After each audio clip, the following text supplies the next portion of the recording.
Good evening, ladies and gentlemen. Welcome back to RGL Invite Playoffs. It's Season 8. We're on Day 1, ready for the upper bracket semifinals here. Froyotech taking on Witness Gaming. My name's Godfather. I'm joined by Jared on the mic. Dolphin, as always, is behind the scenes for us. And I think we just got through pick bans here, so a little bit to talk about before this match gets started. But Jared, how are you doing? It's been a long day for you, I know. Doing pretty good. I'm getting ready for the upper semi. Should be really exciting. As per usual, you got Witness Game versus Froyotech. I think those most people kind of expect, but there's been some good showings from all the teams today, and really excited to see who's able to, get the victory, put themselves into grands, and get the nice upper bracket, or the one map advantage going into the grand finals, and who's gonna have to, go up against the winner of G6 versus Cozy. It's always scary putting your life on the line, being one, loss away from getting eliminated. So this is a huge victory and a huge safety net for whoever's able to take this matchup away. Of course, and these are two teams we've seen in grand finals the last 2 seasons in a row, so I'm excited for this matchup once again. It's Froyo and Witness Gaming. Now, as I mentioned earlier, we just got done with pick bans, so let's take a look at those, Jarrett. Why don't you start us off? Who banned what? I need to check that myself. Well, I can actually pull that up first. I believe it was LolGuy and Side of Witness Gaming banning Badlands first, and then Bagel ban from Banny. Little alliteration there. Already losing my words, though. What do you think of those initial bans? I think getting rid of Badlands is pretty normal, realistically. Like it's been out of the pool like long term. It's not a map that people really grind too much. And you kind of can see it as an upset map sometimes. And I mean, that could favor Witness Gaming in some aspects if they feel like they're the worst team. But I mean, they've been playing pretty good. They probably feel pretty confident. They probably want to not want to have to deal with that, with the ins and outs of Badlands. So a team just getting rid of it, it makes sense, even if, there's some opportunity for shenanigans. Bagel, I think, makes sense for Froyotech to get rid of. They've played on it before in previous seasons with varying amounts of success, so it's not necessarily a map that's like a complete gimme for them. In fact, recently they've played some scrims on it where they've gotten kind of rolled over, even by teams that aren't Witness Gaming. So I think it makes sense to kind of take that out of the pool. Metalworks, I mean, I guess it kind of makes sense realistically. Like, if you think about what your own strengths are, it kind of feels like Witness Gaming are pretty soldier oriented. So having a lot of things indoors and really high skyboxes and plenty of places for soldiers to land and continue to living throughout the fight makes sense and kind of plays into the Witness Gaming game plan.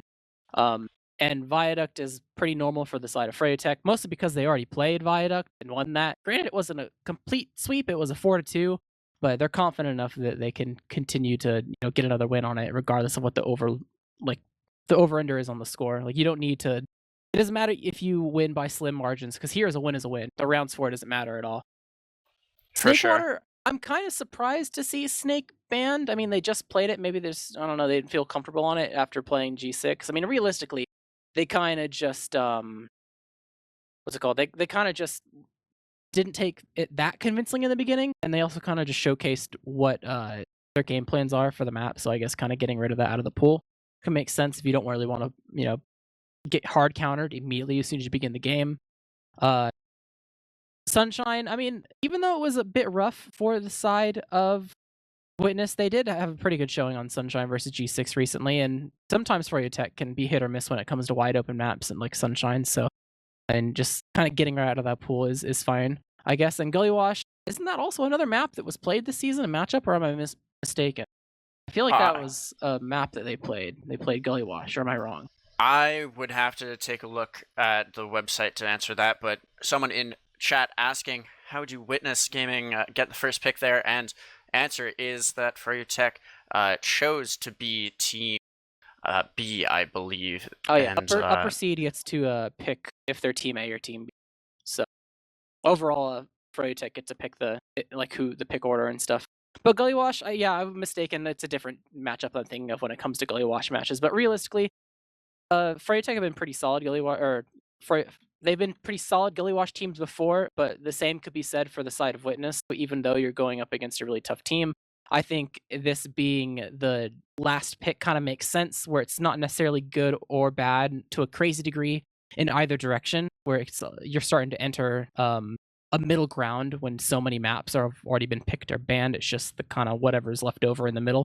So I think to see Gully Wash be the last map just kind of makes sense. Everyone's familiar with it. All the teams are good at it. It just comes down to who is able to perform tonight. For sure, absolutely. And it's going to be a pretty good matchup. I don't know. I'm excited for this one. It sounds like Habib might be running a little bit late, so we'll have a bit more time to kill than previously expected. Classic. But I do want to go a little bit more into detail on this Witness Gaming first pick of Metalworks, as it will be the first map we're seeing tonight. And you mentioned, I think, the soldier-heavy nature of Metalworks and a lot of opportunities for the two soldiers. Actually, it might be an opportunity here to run through rosters, don't you think? That's probably a good idea. I will go ahead and go over the Froyotech roster. It is Banny and Jay on Scout, Mirman and Marmaloo on Soldier, Habib on Demo, and May on Medic. And then for Witness Gaming, if I'm not mistaken, it's going to be High Five and Brand Slam on Scouts. Laz and Ash are the soldiers, Demo Man is Artist, and Lol Guy on Medic. Classic roster. I think by now everyone's pretty familiar with them. I mean, maybe depending on when you popped in to start watching this season, you could see a couple differences. For example, Jay wasn't on Scout last season. And High Five is a new addition in the middle of the season to the side of Witness Gaming. For the most part, a lot of familiar faces and familiar names, and definitely all able to compete at a very high level. So it makes sense that these two teams are in upper semis, and one of them's going to be going on to grands. Just got to try to pry it away from the hands of the opposing team. Yeah, and pry is, I think, the best word for this, because these teams are going to fight very hard for this win here. As previously mentioned, it's a matchup we've seen a couple of times in Grands already, and quite likely we'll see again this season in Grands. That'll be tomorrow evening, I believe. I think you'll be back in the booth for that as well, so I'll definitely be tuning in if I'm able. Any specific matchups you're seeing with these rosters to start with, or otherwise, I do want to talk about, the Laz and Ash Witness Gaming soldiers going into Metalworks. I guess the only really thing to think about when it comes to rosters, I mean, since everyone on both teams are so talented, it's going to come down to particular players that lean into the map that's currently being played. So I kind of look at soldiers when I think of Metalworks for the most part, mostly because it can really uh, change the pace in which you play, depending on how like aggressive and successful your soldiers are. Like you can really unleash. A lot of other maps you're kind of chained. You're just a space creator. As long as you can get your jumps down and accidentally not feed, then maybe you'll occasionally get a play or two off that can really set your team up. But I feel like there's slightly more opportunities when it comes to Metalworks, just because how hard it can be to hold and defend against soldiers sometimes. Because it's extremely difficult to deny them. I mean, maybe there's going to be moments where it's difficult to survive with like bombs and stuff, but you're for sure not going to be able to. You're not going to find those moments as nearly as much where you like don't get to land exactly where you want to. That's the big thing. You don't have to worry about that at all. Like your game plan isn't going to get stuffed before it even takes off, as a sort of a play on words. So I kind of look at them. So I kind of want to I kind of want to focus on the Marmaloo Mirror Man versus Laz and Ash lineup, and we can kind of see how that really comes to fruition in the first couple rounds. See who's able to set the pace. I think that's exactly what I was going to use term-wise. I think the soldiers here are going to really be able to set the pace for how the match plays out. If Laz and Ash are able to get some nice plays early, get in on a bomb, and really wreak some havoc, then Froyotech's going to be on the back foot, and that's a big advantage to Witness Gaming. And it is their map pick, so I'm really looking for Witness Gaming soldiers to make something happen here, especially on the mid fights, get good bombs in and whatnot, and do all the things that we know that all these players are capable of doing. Before we continue here, I've been told that there's so much merch. Have you seen this merch, Jarrett? Seen a little bit of it. It looks pretty nice. You got the rotational seasonal stuff that comes in every now and then, but stuff's looking pretty good. Got all the pictures on the screen now. But the good news is the current designs are going to be up for another season, so if you missed out on them, you still have time. And this is all heading towards LAN, which will be next summer. I believe it's the first weekend in August. I might be able to just be there in person, which I'm pumped about. And important notes, I've been told the sales of this merch is going to help secure the LAN venue and also getting staff there, and that especially is going to help us as casters and Dolphin on production. So if you guys are able, you can directly support us and the LAN endeavor by getting some of this pretty sick RGL merch. Yeah, land news is always hype, and extra ways to make sure everything goes as according to plan is always nice to see. So yeah, if anything catches your eye, definitely take a peek. It's gonna be up for a bit, so you don't have to rush for it. We still have a game on our hands, but just keep it in the back of your mind. It'll be there. I know I'm going to be wearing my RGL merch to LAN if I'm able to go there. I got the sunshine. No, I got the sunset logo, the RGL sunset logo, and I really like it. I don't know if that one's up on screen right now. I don't think it is, but all this stuff made by the RGL graphics team. They put in a ton of work and effort for this, and it really shows. I mean, I'm loving what I'm seeing up on the screen. I But really like yeah, the minimalistic design. I really like the sunshine one, the before the other season, and I really like the product one now. That's yeah, my jam. those are both really really nice. But with that, mentioned here, I think we can turn our attention back to the game here. We will, well, I think we're still waiting on an update about Habib. The teams have, started dueling it out in an MGE server, I think. But I don't know what else do you want to talk about. We can move on and talk about the other maps we're going to be seeing here. There are, of course, 3 in this matchup. True. We could take a peek a little bit and see what's up. Are you surprised overall, like especially after talking about the strengths and weaknesses about the 3 maps that we have today, Metalworks product and Gully Wash? I'm surprised that we didn't see the Witness Gaming ban of Viaduct, but with these players being so experienced overall, I don't think they're as afraid of it. But like, even I know the dominance of Froyotech on a map so central to competitive sixes like Product or Viaduct, whatever you want to call it. So I was kind of surprised to see that get through the pick ban process. But I think that might be a sign of Witness Gaming feeling a little bit more comfortable on it, especially against a team like Froyotech that they face time and time again. So I guess that's my most surprised pick there. Yeah, I guess it really comes down to when you think about it is Witness only really have, I mean, both teams really have one ban that they can do before the picks start to go through. So you kind of just have to weigh your options, figure out what your weakest map is, and get rid of it. And then the second weakest, oh, it's just in the pool, and that's how it is. So they prioritize Badlands here, which I mean, kind of going back to what I said before, it can be kind of a wonky map when it comes to making sure you have all your strategies in line compared to the other team. It can be slightly more than just a DM fight in certain regards, and getting out of your own last can be difficult if you don't have that super practiced. And this is a situation where you have so many maps to prepare for. It's playoffs time. You never really know what's going to happen when it comes to the pick bans. You don't have a couple days ahead of time, really. So you don't have tons and tons of time to get like your Badlands game situated compared to like regular season, where you at least have a couple days in advance. And Froyotech is a team that is very willing to play Badlands. They've shown that this season. They've played it a couple times, and Witness probably just didn't want to have any of that. Given even though they lost their Viaduct game, uh, they have 2 things going for them in that one, they did find some success. They got some rounds. Maybe they are comfortable with making a slight amount of adjustments, maybe take a peek at the demo and try to figure out, all right, these are the things we need to change and alter. And then also, I don't think Froyotech are looking like Koth juggernauts, like completely unstoppable right now. So leaving a Koth map in the pool is probably okay in Witness's Gaming's book. Yeah, for sure. You were talking about getting their weakest map out of the way with, and that being taking out. Oh God, I lost the word. Badlands. Jeez, and I was kind of hoping to be able to see some Badlands action. I don't know if I've casted a game on it because back when I was casting a lot, it wasn't in the rotation, so I was kind of hoping to be able to catch some action there, but it won't be the case tonight. And that means we can take a quick look at the third map, although I'm sure we'll talk about it more later. That's going to be Gully Wash. What's your take on this Gully Wash pick? Makes sense. Staple map. Everyone's aware of it. Everyone knows it. There's no nooks and crannies that haven't been explored on this map. No secret tech because it's been in forever, like many of the other maps. Pug Central.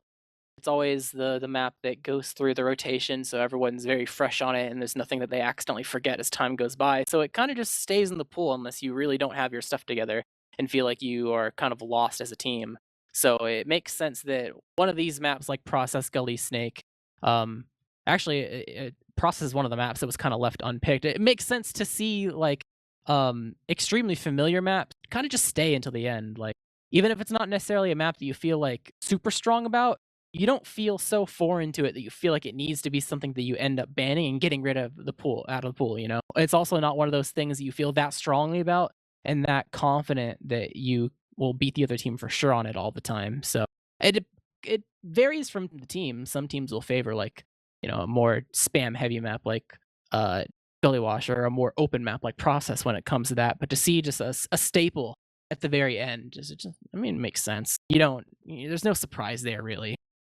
No, I think it's a good map to finish on as well. Both these teams are going to be fairly even in knowledge of that map, as you already mentioned. So yeah, if we go the distance here in the best of 3 maps, we'll be on Gully for the end of it.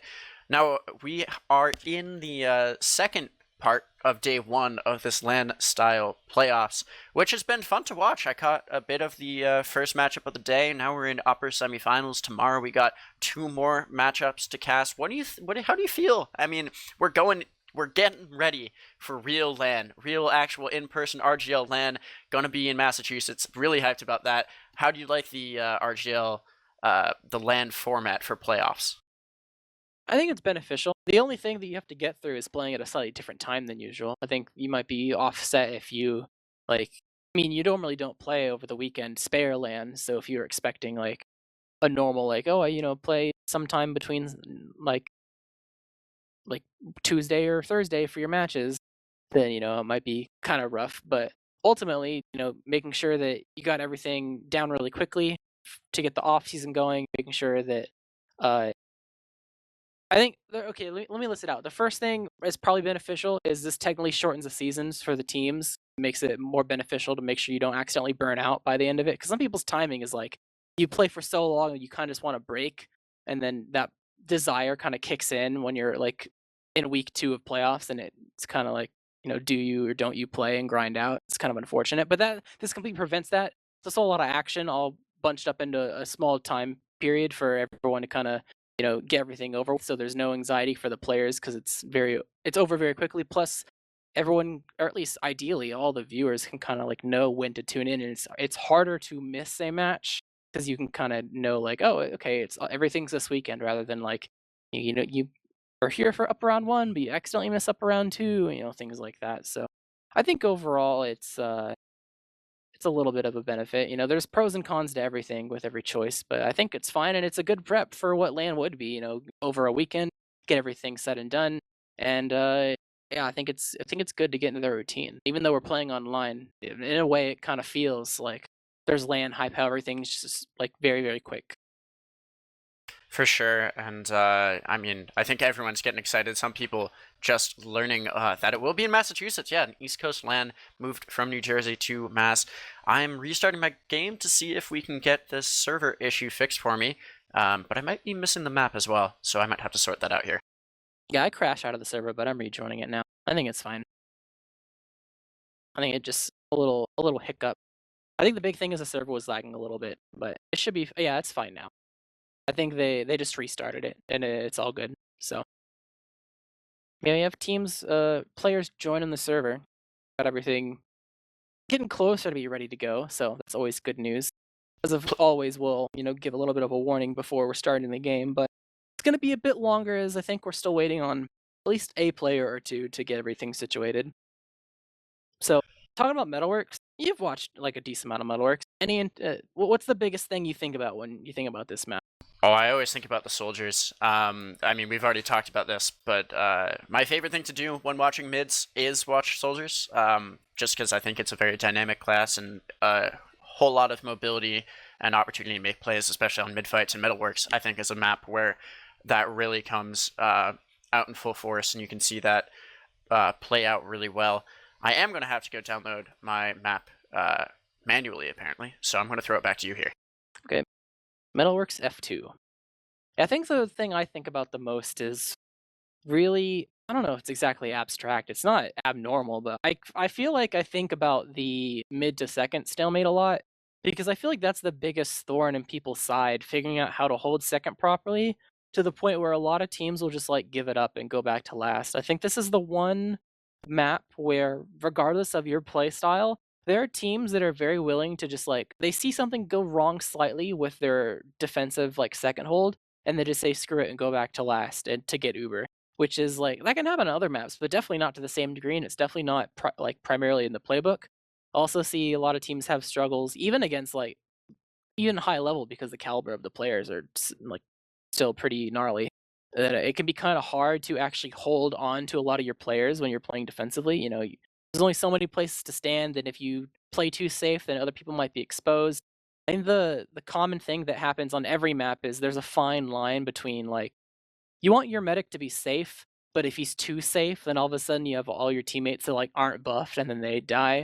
If your medic is not safe enough to make sure those people can be like healed and protected, then he's kind of out in the open and then he eventually gets forced. And I feel like people find it difficult in general across like multiple divisions, even top of invite, to actively make sure that they are playing in the way it's needed to actually defend against soldier bombs sometimes. I mean, sometimes they just get mulched with like sticky traps and one nice surf, but I feel like this is the more difficult issue for a team and a player to tackle when it comes to stalemates out of the entire map.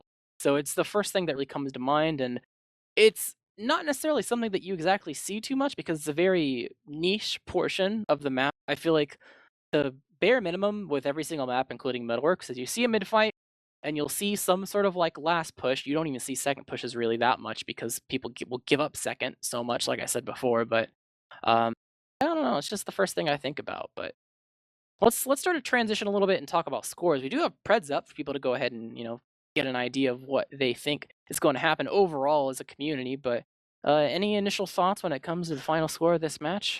Well, we're just looking at Metalworks right now, and also channel point predictions are open and will be for a little while longer, so make sure to spend those juicy channel points, try to earn some more there as well. I don't know, as some people may be aware, I've been a little out of the loop this season with Invite Sixes, just been focusing on schoolwork, and also been competing in track and field, so What does I your haven't heart had too tell much. you? My heart's telling me 5-2. And I think that's a very conservative thing for my heart to be telling me. I think that's a pretty safe guess, but I think it really comes down to, as I was saying earlier, the pace that the soldiers on both sides are able to set for the opening of the match, and on from there. I don't know. What do you think? Is my take kind of stupid, or am I on the right track there? They're changing map to Metalworks F4. Now I have to download Metalworks. We're taking turns here. Let's go. Yeah, I have F4 downloaded like a good boy. I'm up to date, but What the heck? didn't have F2. It's kind of rough. I think both teams have played Metalworks like an okay amount. On one hand, I think that if Witness picks this map, they got an idea for it. It kind of plays into their play style a little bit, and they can make sure their soldiers are enabled and not accidentally get stalled. I've talked before that I think it's difficult for them to find plan Bs sometimes if their soldiers aren't able to like commit and get to their plan As and land where they want to be and bomb what they want. And this map kind of enables them in that aspect.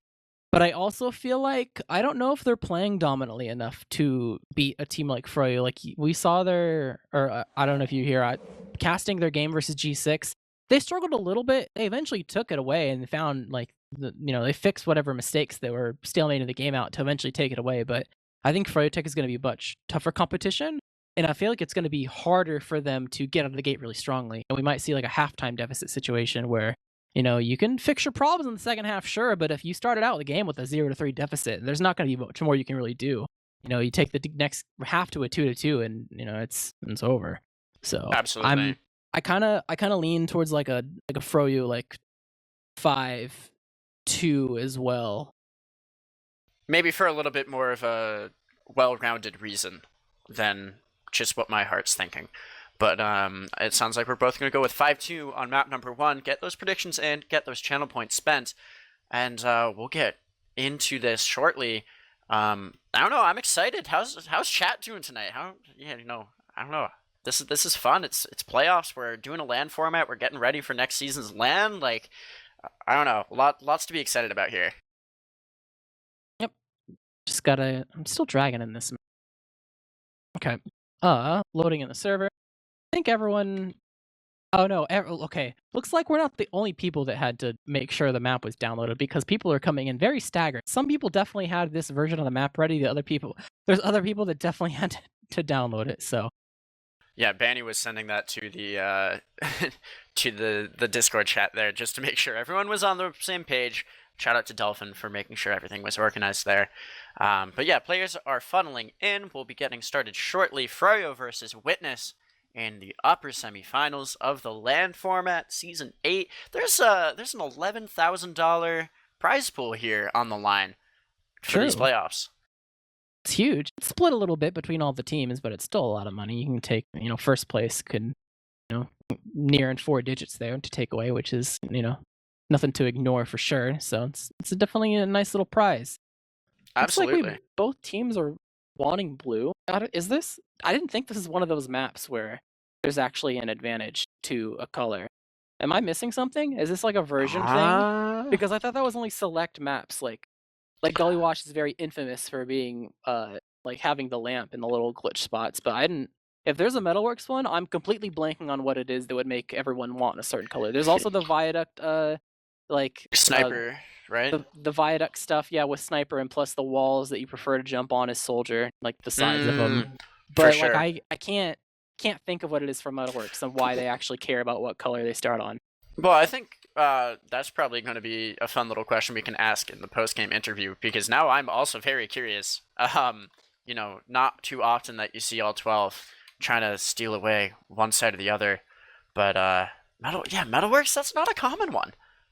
You know what? We're probably overthinking this. It's probably one of those things where the team leader of one of the teams says to join a color just to get everyone on the same page, and the other team is like, no, let's take it away from them despite them. And there's no actual real reason, and it's just them screwing around. Everyone's kind of just jockeying for position here, but the position doesn't matter. Yeah.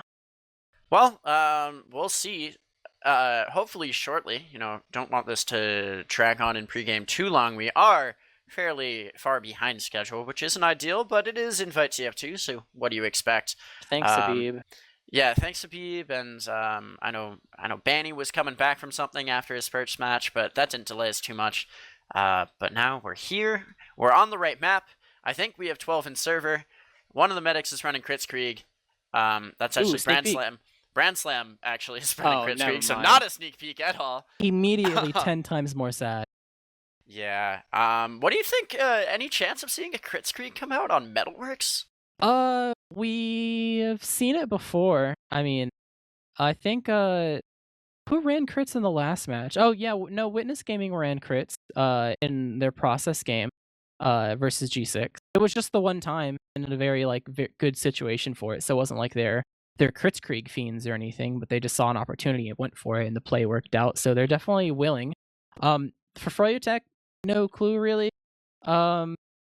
I don't think they play crits very heavily, mostly because I feel like Froyotech isn't in that era where they change stuff around for the sake of changing stuff around.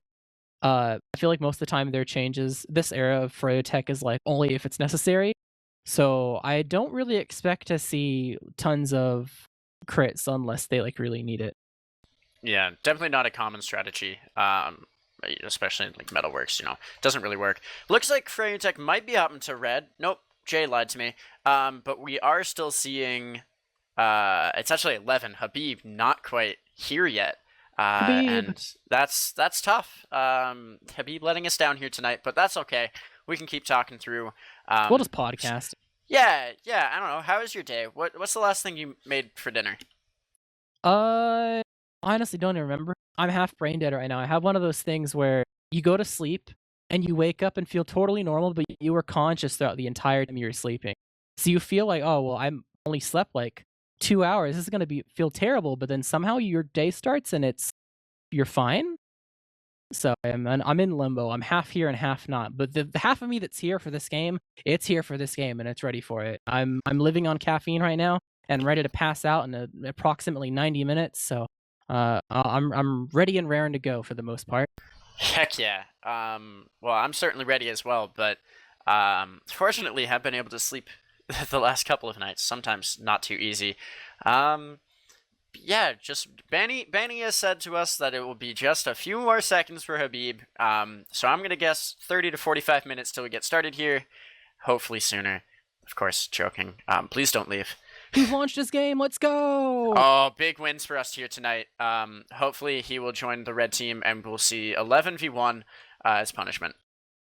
I'm clicking his view game info very furiously to see when he joins in real time. Currently, he's main menu. We're casting this. He's in the main menu. He's joining community server. This is good news. Which community server is it? It better not be a pub or I'm going to be upsetty spaghetti. Oh, it's the server. Let's go. Oh, let's go, everybody. That means we're probably getting down near like 90 seconds, 2 minutes till we start.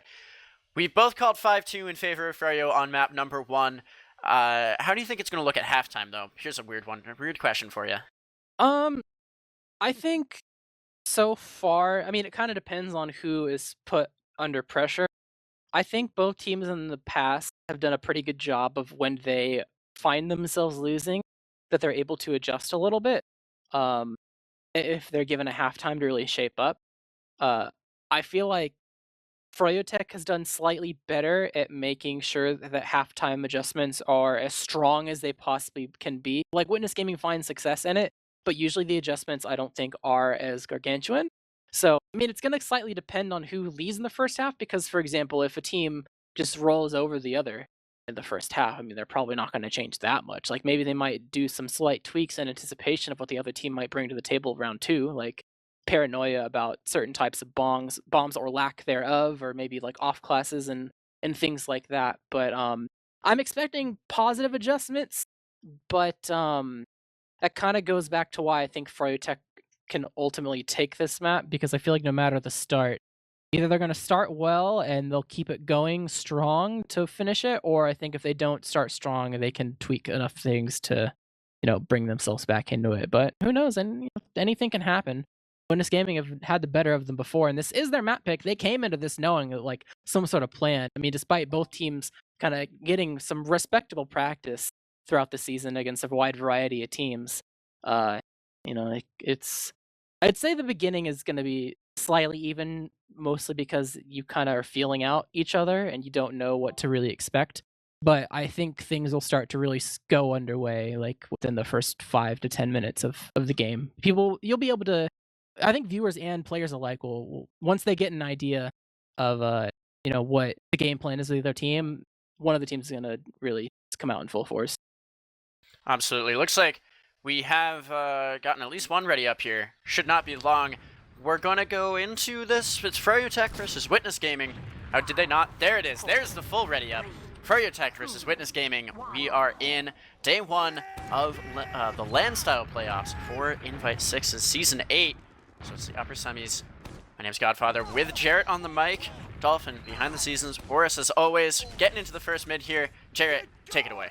The longest roll in the history of mankind. Thank you, Metalworks, but both Domen, after their long trek, have finally reached their way to mid, launching stickies across each other, putting themselves actually into the other team's lower to try to put some damage onto the medics and the scouts running through. Soldier bombs in from Marmalou, working his way behind into the lobby, gonna eat the pack and continue to be a pest. Ransom actually taking a lot of damage with May. Very good Gazelle, but still pretty aggressive. Froyotech being very, very dominant. Putting themselves Ash on top of the mid. Ash 4 HP and will die to fall damage. Misjudged. Yeah, you can't jump that, you gotta just fall, and will ultimately die, but that's gonna be the only casualty. Just a kill that could have maybe accidentally been prevented, so very odd mid that the only death wasn't even like from a serious commit or anything of the sort. But what I saw was Artist getting very low before the death there, but he was able to stay alive, but he had to give up a lot of space. Here's Marmalou jumping in, getting some damage in. Both soldiers did bomb, but Mirrorman goes down. Marmalou following. Grand Slam dies on the other side of thing, but for 2 for 1, 3 for 1 on the sack from Froyo. Didn't get what they wanted. Both teams holding onto their Uber, and back comes Witness Gaming, getting through onto the point here. We might see an exchange, not quite sure. They're getting some good damage onto Banny. There's the Uber coming out from Froyotech first, getting some good flashes, and now coming back in is Witness Gaming, going to have a much better Uber, but can they find anything? It doesn't look like it. Froyotech gets out for the most part. Just a little bit of spam being extended here. The back cap from Banny did not work out. Still pressuring onto point here. Ooh, Ash is dead. Yeah, their lockdown was a little bit lacking for the side of Witness Gaming. They Manny! might lose Logai dependent. Marmalu's in, trying to bring up the heat, and they're going to be able to get a couple They're kills. getting They have to give up melted! some resources themselves, though. They've actually lost quite a bit. High five on the chase, trying to chase down the enemy team's Delman and Habib, but Mirman able to come up clutch and make sure that kill is secured. It's overall 3v3 for the tail end of this fight. Witness Gaming, their respawners are not in their favor fighting in this area of the map, so they definitely got to lock things down really quickly if they want to overall win this fight. A lot of damage on Habib, but not quite enough to get the kill, and with Logai very weak, this is looking like the end of the Witness Gaming team. This fight in the mid. Chases on, Mirman trying to get some extra damage, but not going to quite hit the mark, and at the end of the day, it looks like things are going to settle down a little bit with May having a little bit of a dwindling ad, but it's an ad nonetheless.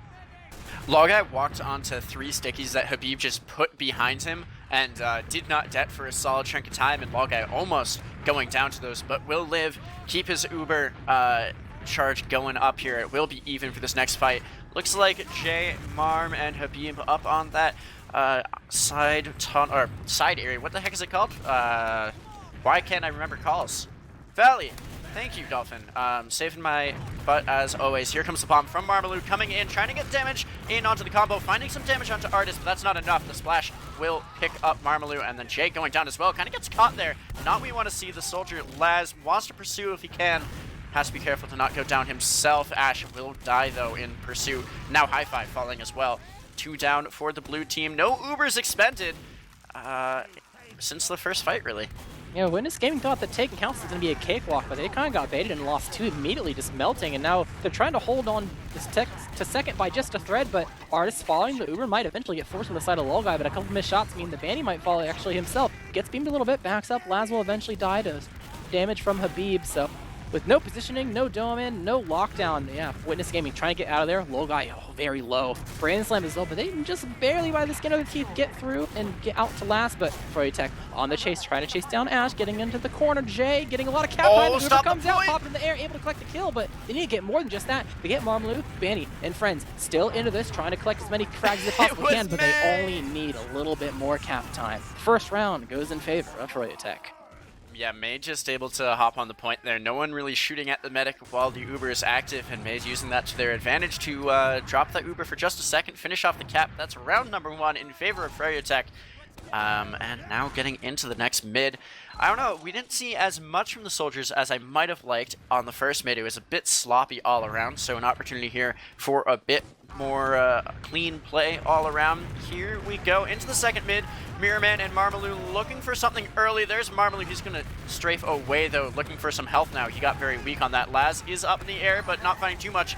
Posting up on these crates. Habib's the first to go down. That's a huge pick for Witness. Nice job by Brand Slam to find that. Now Mirrorman jumping away, getting out as fast as he can. Laz looking for some spam onto the combo. Won't pick up any more there. That'll be a mid-fight 1 for Witness. Looking a lot cleaner on this mid-fight. Yep, just a little bit too much damage into Habib, and that's going to be pretty much it for the mid for the most part. Demoman dead, yeah, time to get out of there. So Froyotech, they're trying to hold on to 2. They don't have a Demoman to lock things down. May's actually going to take a lot of damage from these bombs that are coming in. Marlon going to fall, but Ash going to take down in turn, but the flank for Froyotech, they're not really present there. Going to lose a couple of resources, Witness Gaming, but May, the drop. The pipe from Art is taking them out, and the rest of Froyotech fall in suit, unable to be saved. Laz is already on last, just waiting for this cap to be done. There's no one up. They all died so quickly. There's he gets the arrow. No chance. That is a very clean round 1 there from Witness. Getting that drop in, Artist, big play, and I believe Brand Slam was in on that as we saw on the stream. This is nice. For the first time, I'm casting with 2 monitors. I can see what the cast is seeing and read chat and all sorts of things. This is great. We're getting into mid number 3. It's Witness Gaming quickly tying it up. So Froyotech kind of maybe on the back foot, but looking to get a quick bounce back here. Yeah, it's an even-up game, but so far these mids have not been very explosive. We've seen, like, I want to say 1.5 kills. The half of Ash I don't really count because he was already pretty much out. So I'm kind of curious to see what's going to come to fruition this time. Merryman actually might commit, and he got melted. High Five had control of the high ground, able to take out that kill as well. Brand Slam and Marmalou gets completely destroyed as well. So Witness Gaming in the driver's seat, trying to chase down a Habib. He always trying to sneak down the drop down, but he's unable to get there in time. Brand Slam to kill the kill, and High Five as well, taking down Banny. So just Jay and May left alive. The rhyming duo, but yeah, he's poking around. May, one wrong turn, but it's okay. He's not quite ready to go ahead and make that jump. So they'll give up 2. You know, a lot of positioning taken by the side of Witness Gaming as they start to poke around really early, actually, off of Habib and Banny not being quite up yet. But they still have the Uber intact for now. Oh, Bomb's coming in from Laz on the drop.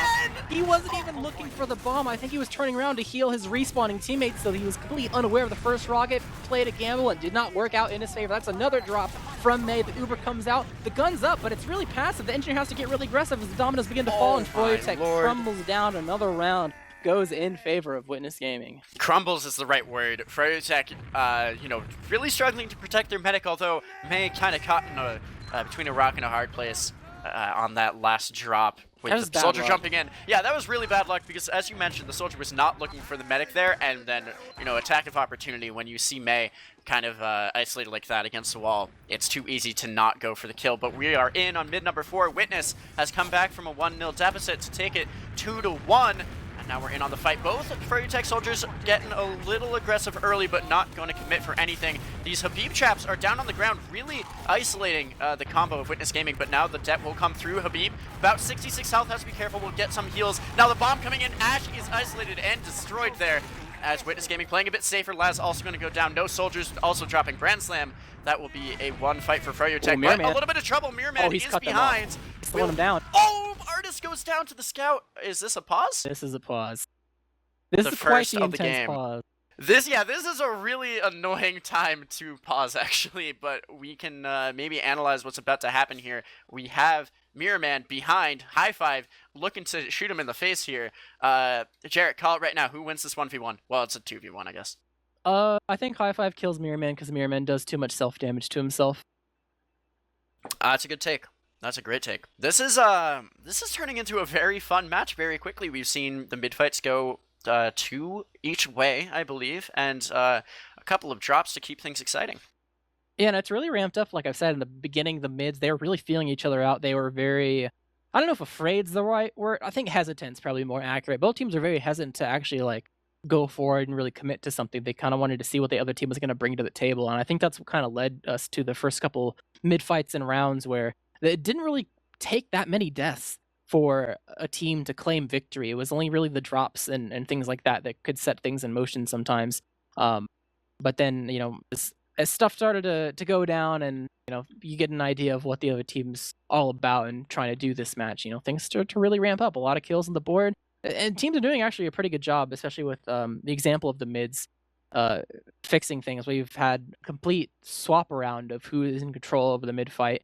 Gone from Froyo to Witness to Froyo again, and yeah, I don't know if look, I probably can get out of this. I mean, Banny's on his way. He might pop up through the shutter and nail him. There's the unpause. Oh, going for the medic, but no. High five will clean up the kill. Now the medic in a bit of trouble, but the Uber is popped to save the life. Now that is a very big force for Froyotech. Not only do they have the advantage going into the fight, but now we'll have a full Uber to push this last point.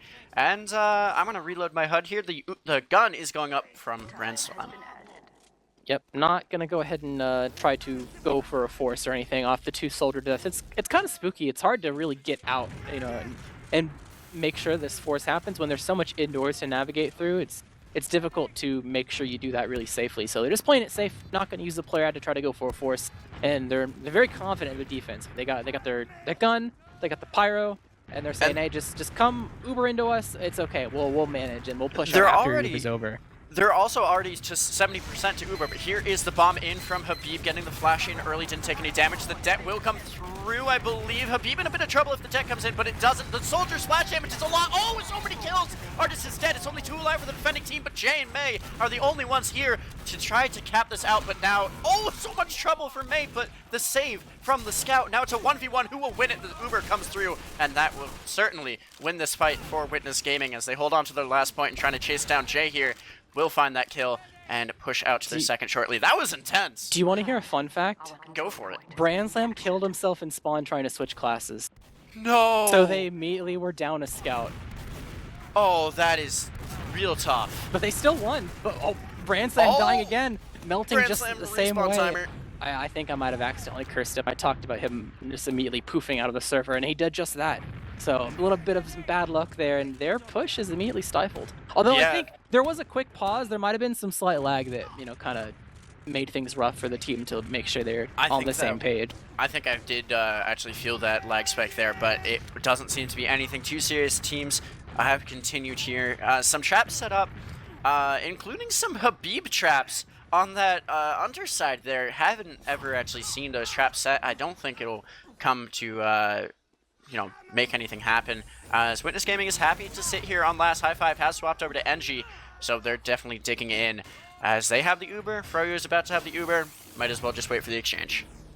They're definitely showing their cards that, like, it's okay, just come into us, we'll defend. And they're even doing it, even like when it's just a stalemate, they're fine just chilling and hoping that Froyo does it's normal for Froyotech to do like an eventual 4-man, so if they can eventually have that happen to them and come through unscathed enough, they can find a way to push out, and that seems to be the method they're choosing for now. Got the gun coming up from the side of High Five. Brain Sim on Sniper, relatively passive, watching some doorways, but no off classic for the side of Froyotech. They're actually not really actively doing anything yet at all. I like this. Brand Slam Sniper looking for Benny, maybe? Can he find him? I don't think he's been spotted. Oh, but Froyo's getting aggressive. They want to come in. Can he hit the shot? Oh, he misses the shot. That's tough. Brand Slam needs to stay alive here. Yeah, Sniper doesn't have tons of mobility, but quite the strong class. Here's the bomb. Marmlu coming in. Longest one! Oh, the he drops! No!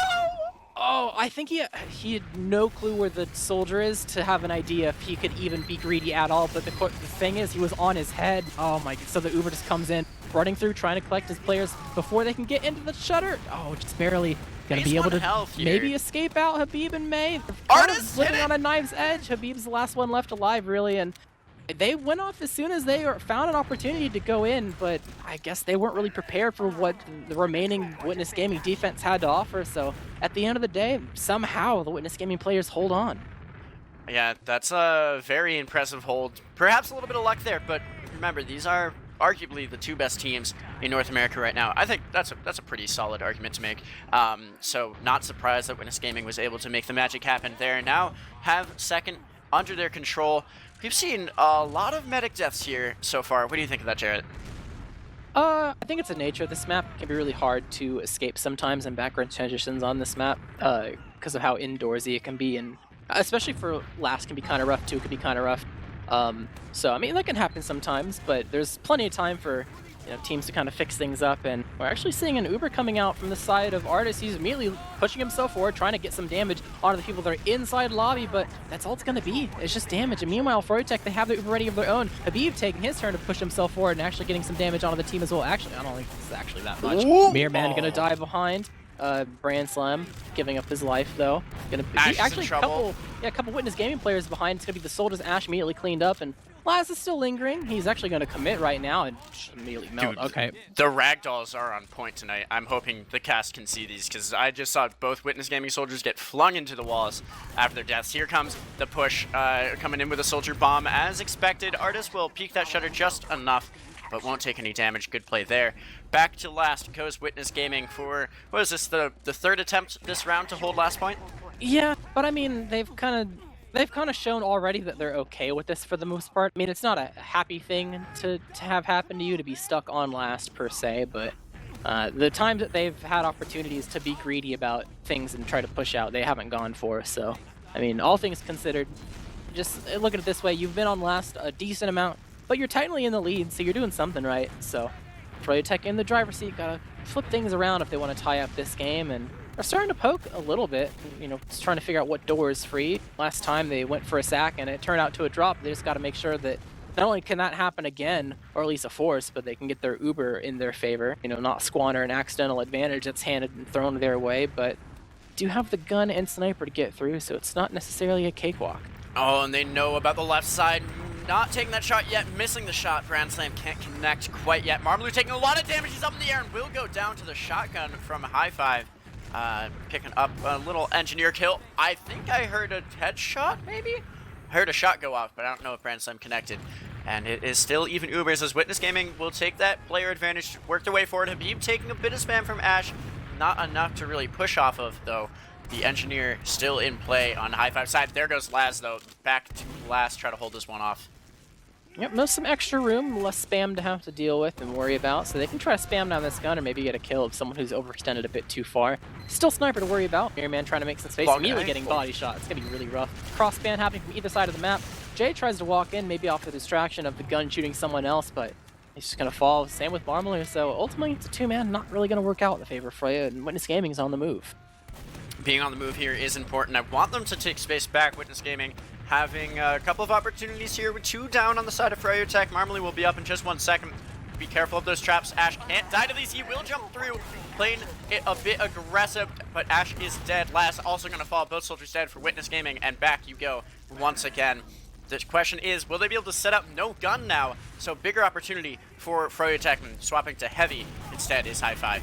And a lot of health, but not a whole lot of mobility if this force goes through, so we'll have to see how Froyotech address the situation. They have a lot of people behind. 1 bomb from Marmalou is going to be enough, though. Jay dying on the sidelines as well, so overall 2-man for a force, and it's pretty respectable. It's pretty normal to send a 2-man for a force, so Froyotech's going to be happy with this. And Witness Gaming, you know, back to disat, holding last. They've been holding last for a bit now, but this time they know what stuff's going to be coming very, very soon, so got the gun, got the sniper up, a little bit more passive.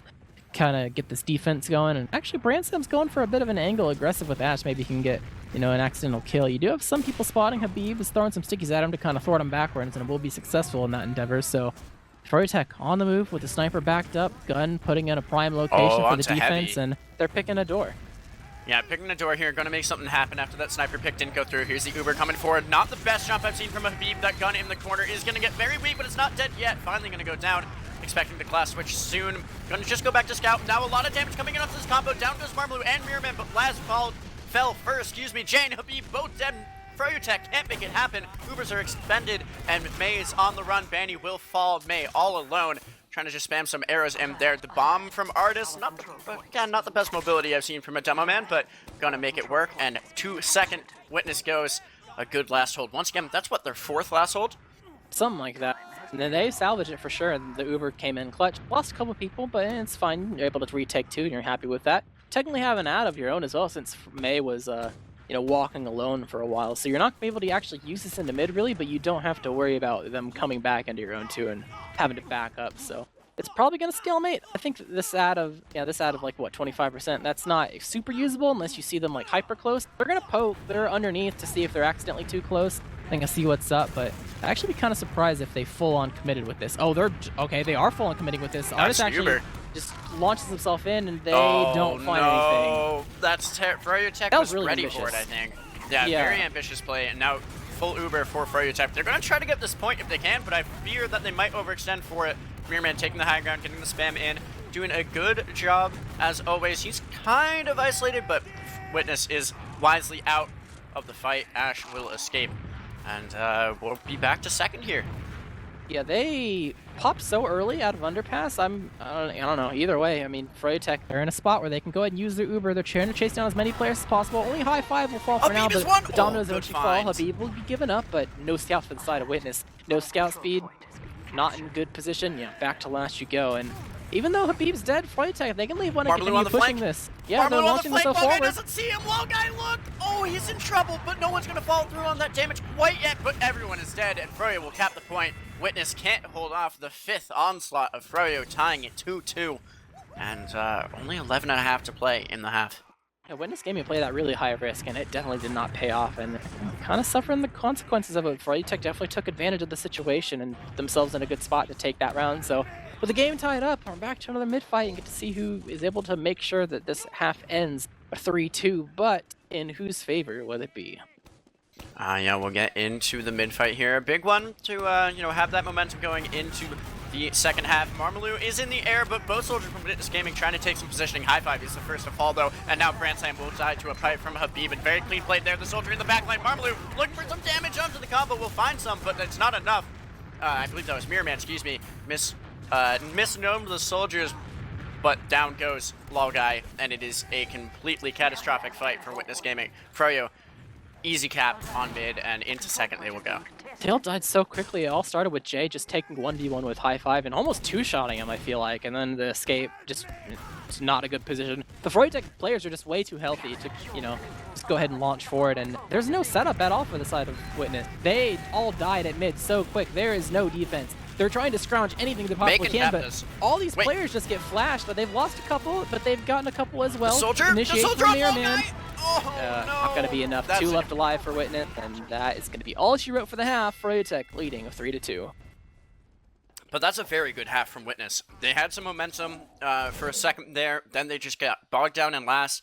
Had very admirable last holds, time and time again, but couldn't hold it down. Then Froyo, kind of the nature of Froyotech, after they do finally break the lock there, they got in and cap it out there. So 3-2, we'll take a look at logs in a second here.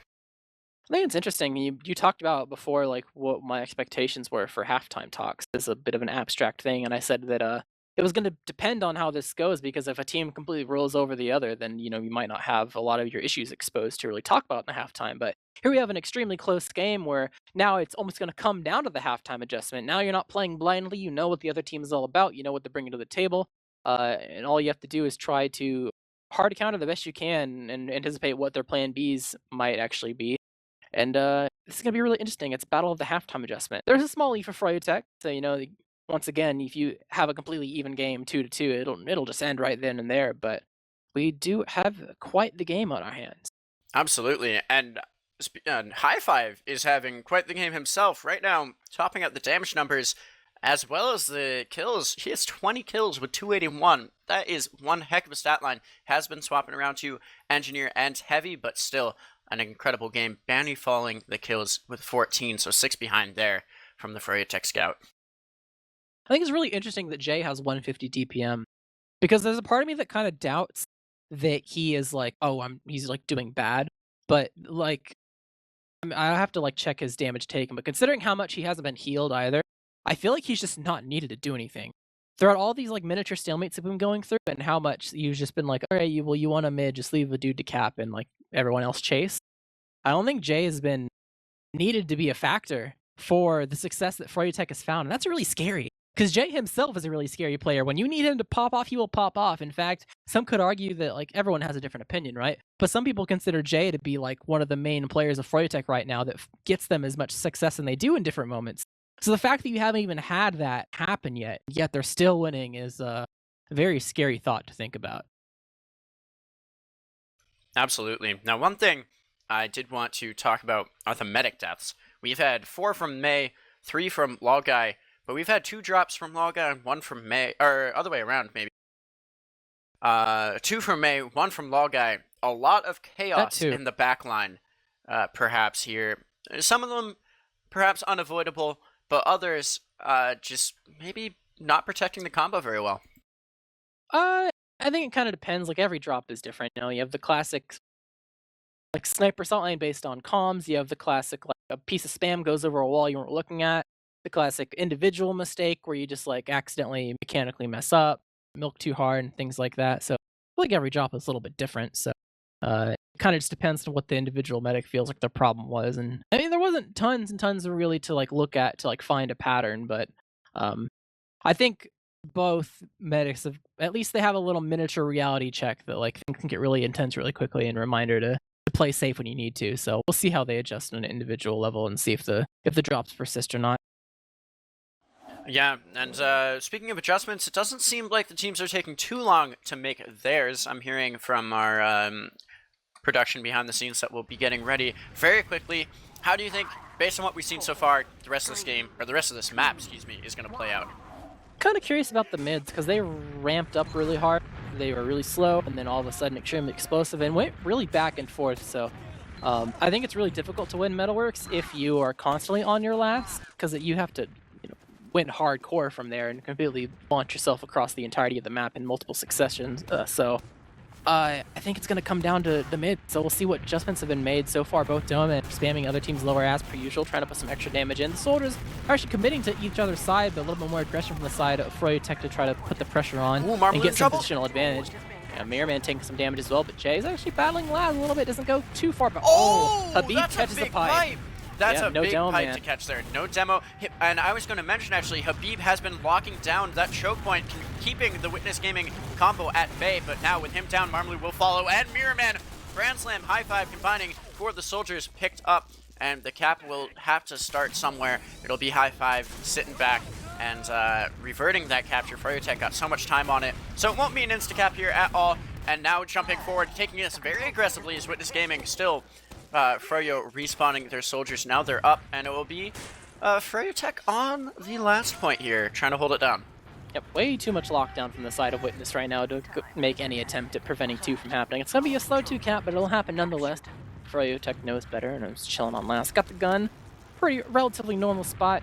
The sniper set up, and just ready to see what Witness Gaming begins to throw at them. The cap's now gone their way, so gonna get buffed up and start peeking around doors and try to figure out what's what. The sniper has not been quite revealed yet, so he might get a surprise shot, but he is spotted, so no more surprise there. Still trying to peek a little bit, but Witness Gaming, I'm not sure they know the positioning of the gun quite yet, nor the positioning of May, who's not actually up against the wall. Ash will begin to peek a little bit and actually now sees both, so everything's known to the side of Witness, and they're just starting to poke around a little bit. Laz over on the side of the left hand, and Branson peeking the shutter as well, so they got all the info they need. Nothing's really changed. Just the question is when and where will they begin their attempt to try to force the Uber out of May?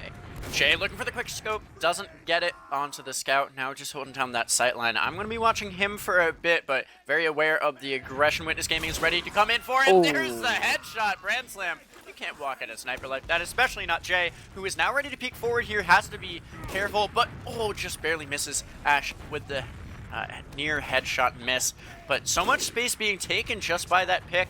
Froyotech happy to try to peek for more headshots, but not finding anything. Witness is doing a good job of staying out of that sight line.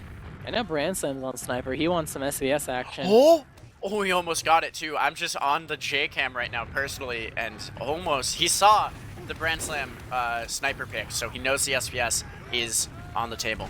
Yep, no surprises here, so I'm not sure how long it'll take for it to go underway. You gotta poke around a little bit and see if you can get the advantage in the upper hand. Shutter opening is going to be favor of the blue team because they'll kind of know when it's happening. But so far, a shot out of Branson is going to hurt him a little bit. So Jay's still living and breathing and finding for another day. So we'll see how long it takes for Witness Gaming to go ahead and get something going. They're going with the last bomb. The fact the sniper exists, they know May is probably up against the wall. They are correct, but only one rocket will land on a May. The force will not come out. Pretty smart move. It's pretty common to just get a sniper on the field to get the medic to sit where May is right now and then go for a bomb prime position, but not quite hitting the mark with the execution. So everything will kind of even out once again. Laz respawning on Soldier, and Witness Gaming will get another try. Yeah, one more try here. Jay is sticking with the sniper. I think I like this pick, and to try to hold down that door, he's going to have to rotate around. He's doing a good job not staying in the same place for too long so he doesn't get caught out. But yeah, just sticking on the J cam. Personally here, looks like a little bit of aggression. Grand Slam posts up, will take a lot of damage, doesn't hit the shot back onto Jay. Basically an exact copy of what we saw earlier, but now Jay can peek this door, looking for the shot. I think he body shots Laz there, and nothing really is going to come of this. It's taking a bit. It's normal for the sniper v sniper to kind of work out this way. You don't want to play super fast, but I mean, they could do the same thing. Laz could bomb again. The gun's in a spot where it might be kind of awkward to actually melt Laz, depending on how his jump goes. So I wouldn't be surprised to see that again. In fact, they could even do it right now, but Branson poking around to the door. Almost finds Marble a little bit, but yeah, able to eat an arrow and is all right. But I guess they're not gonna go with like a 2-man or anything. I think eventually sometimes you'll see teams just like say screw it, and they'll like 2-man with the sniper, so that someone will bomb in, and while they're dealing with them, the sniper will go for a wide peek. But it doesn't look like Witness Gaming has really reached that point yet. They're okay playing a little bit slow, which I think is kind of normal. I think they've kind of gone into this match expecting it to be this slow, but starting to ramp up a little bit. Jay collects one, so Laz Miller on the table, and Witness Gaming promptly backs up.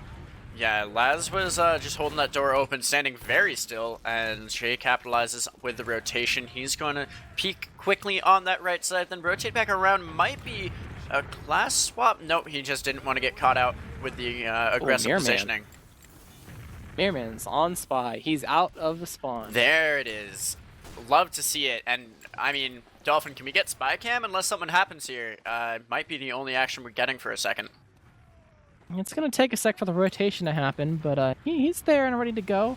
Branson actually takes a lot of damage and dies to Marmalade spam, so... the drop! That's what we're talking about! He was ready for it! Oh my lord! Mirrorman with a huge play, finding another drop of the night, and, you know, Froyotech has a lot of potential here to work forward. I mean, they have full Uber. Yep, they're on the move. They got heal out as well, so they can just try to, push just a little bit, make Witness Gaming a little bit weakened. Maybe they can even get it for free, but there's still some lockdown happening. The spam is up, and now with Guy returned, they're surely going to have to use their Uber to really get out here. So they're biding their time a little bit, just waiting for the spam to cross. Banny will finally call for the use, and they're chasing down Laz, popped up into the air, almost escaping, just barely. Is he going to? He's trying to escape plan out. Ash is maybe saving a little bit and is actually able to kill Habib, who's overstayed as well.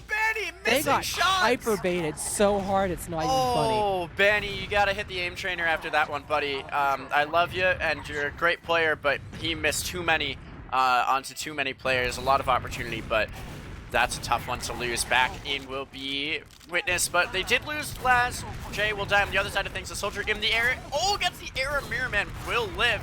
The cap is going backwards. Marmaloo Pain train. with a hero play. He's got the pain train going. They gotta make it happen. It won't matter. Now Banny is dead, but Ash and High Five both down. He's flanking right now. He's in the backline. The Uber is forced. What a play from the soldier of Froyo. That's actually crazy. He's almost living it. Okay, no, he didn't quite live, but he got that back cap with Pain Train, got the forest, got a lot of space so they couldn't even actually lunge themselves forward at May to try to get a kill or killing Habib or anything. And he definitely made sure that they had to waste the entirety of their Uber to not only walk backwards and chase him. That was a very good power play and puts Froyotech in a, all things considered, a pretty decent position. They are still on their own last, but they gotta try number two at pushing out here, and we'll see if they're able to get anything. Trying their way on to Ash, able to take him out of the equation this time. Laz tried to go behind a little bit, is gonna decide differently, gonna be able to escape out, and Banny's actually pretty aggressive alone in alley. Deja vu just a tad, and Witness Gaming are on the move 5v5 scenario. Both soldiers are just over and under each other's heads as they just begin to fake one back and forth. The damage on Habib is quite too much. High Five able to make sure that kill does eventually happen. Mirror Man has found his way behind, but yeah, Jay snakes his way out, and they only really have Mirror Man as a tool behind that could even use.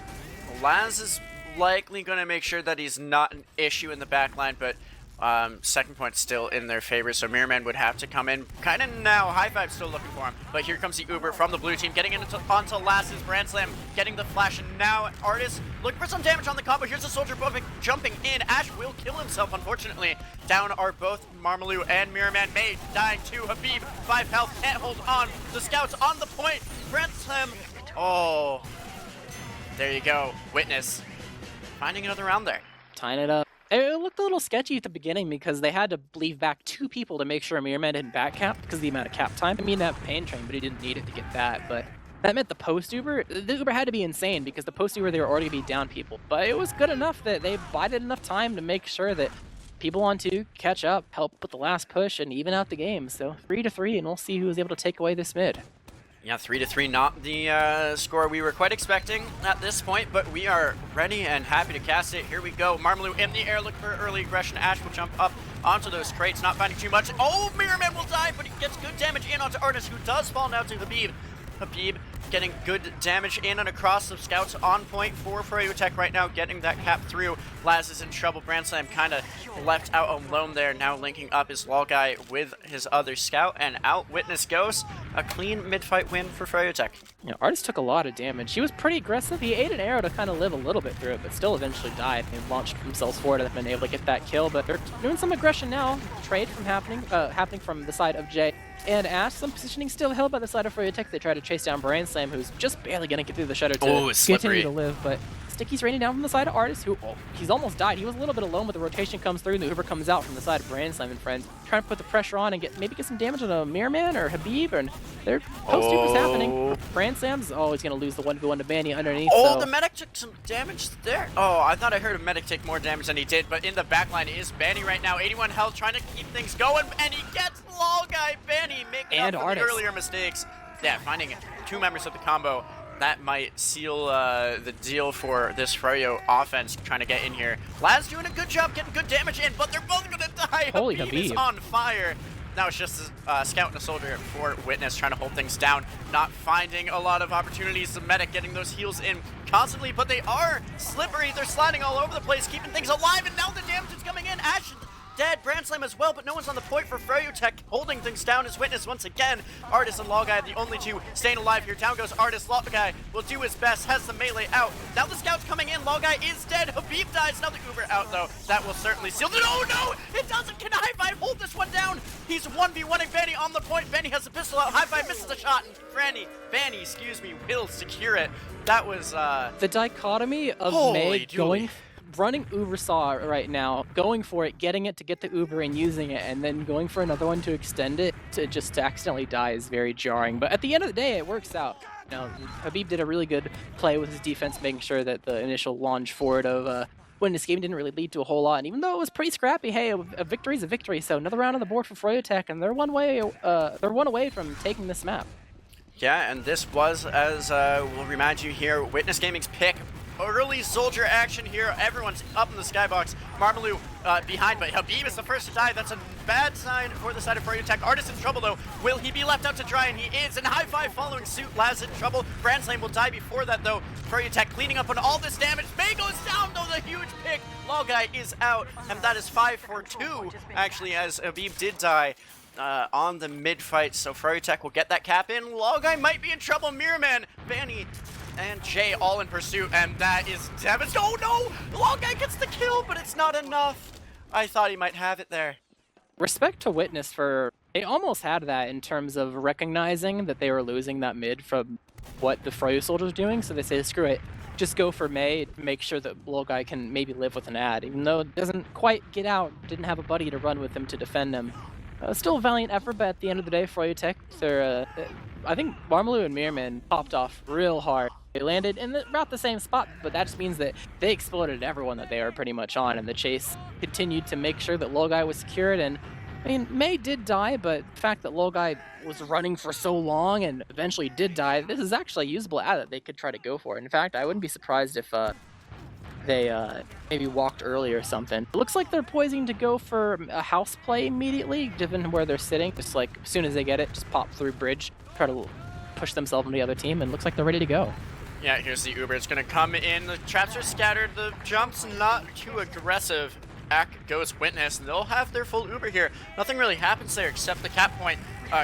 Point cap comes in, and now rushing right back. The cap did go through, so someone's going to have to stick there for Witness Gaming. Brandslam poking around, not finding too much, but now Habib in a little bit of trouble. Can he pick this up? He won't be able to. An arrow very cleanly shot from May, getting his demo back up to full. So we'll see a slight disad here for Witness, but keeping their second point in hand. And yeah, Froyotech looking to secure this next win and the map. It's very unfortunate both demos missed their sticky jump with that Uber. They went nowhere. They like crouched. Okay, it wasn't just me. Good. No, yeah, both Delman like crouched, like I'm going in, and then they went nowhere. I think they got unfortunate timing with walking through the doorway, and then their sticky getting juggled away from them, and then that's kind of why the Ubers got absolutely nothing. Because that's all you really have in those situations. You have your Delman's catch, and if they go nowhere, you're not getting anything. Soldier coming in. Marmaloo in. One rocket, not enough. Vanny also dead though. Laz will trade out. And that's not what we want to see from Froyotech. May took a fair bit of damage as well, but no one's there to follow up. Now, Jarrett, this next fight's going to be important. Ash might want to go in on a jump. Maybe. They do have a small player ad to work with, but they don't necessarily have to unless they see something really nice. So, but yeah, with the aggressive positioning from the side of Mirrorman, they get 2. Okay. What?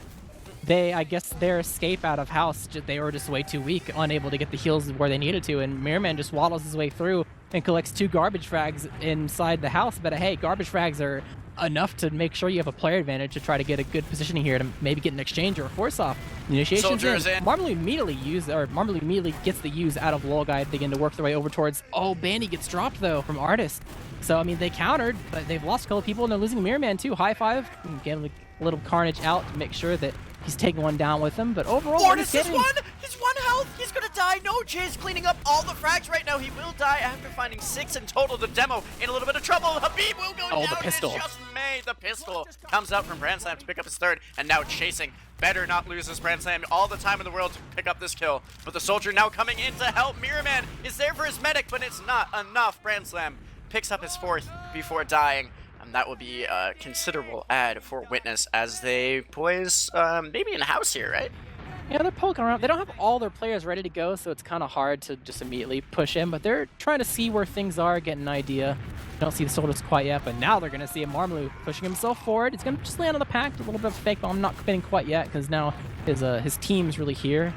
Froyotech don't really have heals in the fight quite yet, so any damage is going to be permanent for a bit till May really gets there. And Bandy, he's 3 HP, he's out of there, and actually just dies to a scattergun across the map from the side of I-5. Habib actually getting a sticky snipe on Laz to eliminate him out of the equation. Oh, Marmalou and Mirrorman, they're both fighting over one pack to just walk out of the pack area and eat the same spam and just go back to red HP. So Froyotech Soldier is unable to be a factor right now as Witness Gaming are able to make sure that this mid is classified as theirs, and they're immediately using the Uber, trying to chase down the previous mentioned Soldier, Mirrorman, running behind and will eventually die, but he did actually completely have the other team run all the way back, leaves Artist alone, and Jay is able to get through with just a dome and lock things down, is poking around on the bridge. Scout under.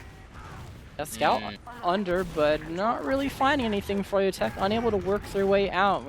They have their Uber ready to go though, waiting on that. Beeb gets the kill, and looks like they're getting through scot-free. Scot-free maybe in terms of kills, but May took a lot of damage busting out there. Now has 100% though. The Uber will come in, trying to jump aggressively. Oh, guy, no! Can't stand there, my friend. Habib picks up his third of the life, and out goes Witness. He picked up the other metagun to try to get extra ad. He picked up Low Guy's metagun, but he was too far away, so I think he only got like 10%-ish, I think. But that was almost huge if he got there a little bit quicker. It's still a giant ad though. Low Guy actually is walking alone. Only now does Brand Slam walk back and meet up with him. So this is a much bigger ad than I think we would initially anticipate from this scenario.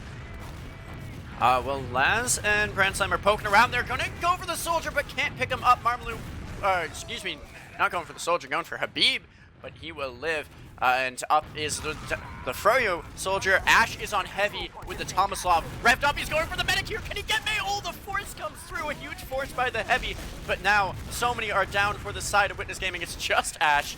And on second, that is. So maybe able to solve things out, but he's in trouble. He'll go back to Laz, where there are already 2 Froyo players waiting for him. Laz isn't going to go down. Now it's just Ash. On Laz, will pick up one. Now Artist jumping forward, can't pick it up. And Froyotech will take map number 1. What's that, 5-3?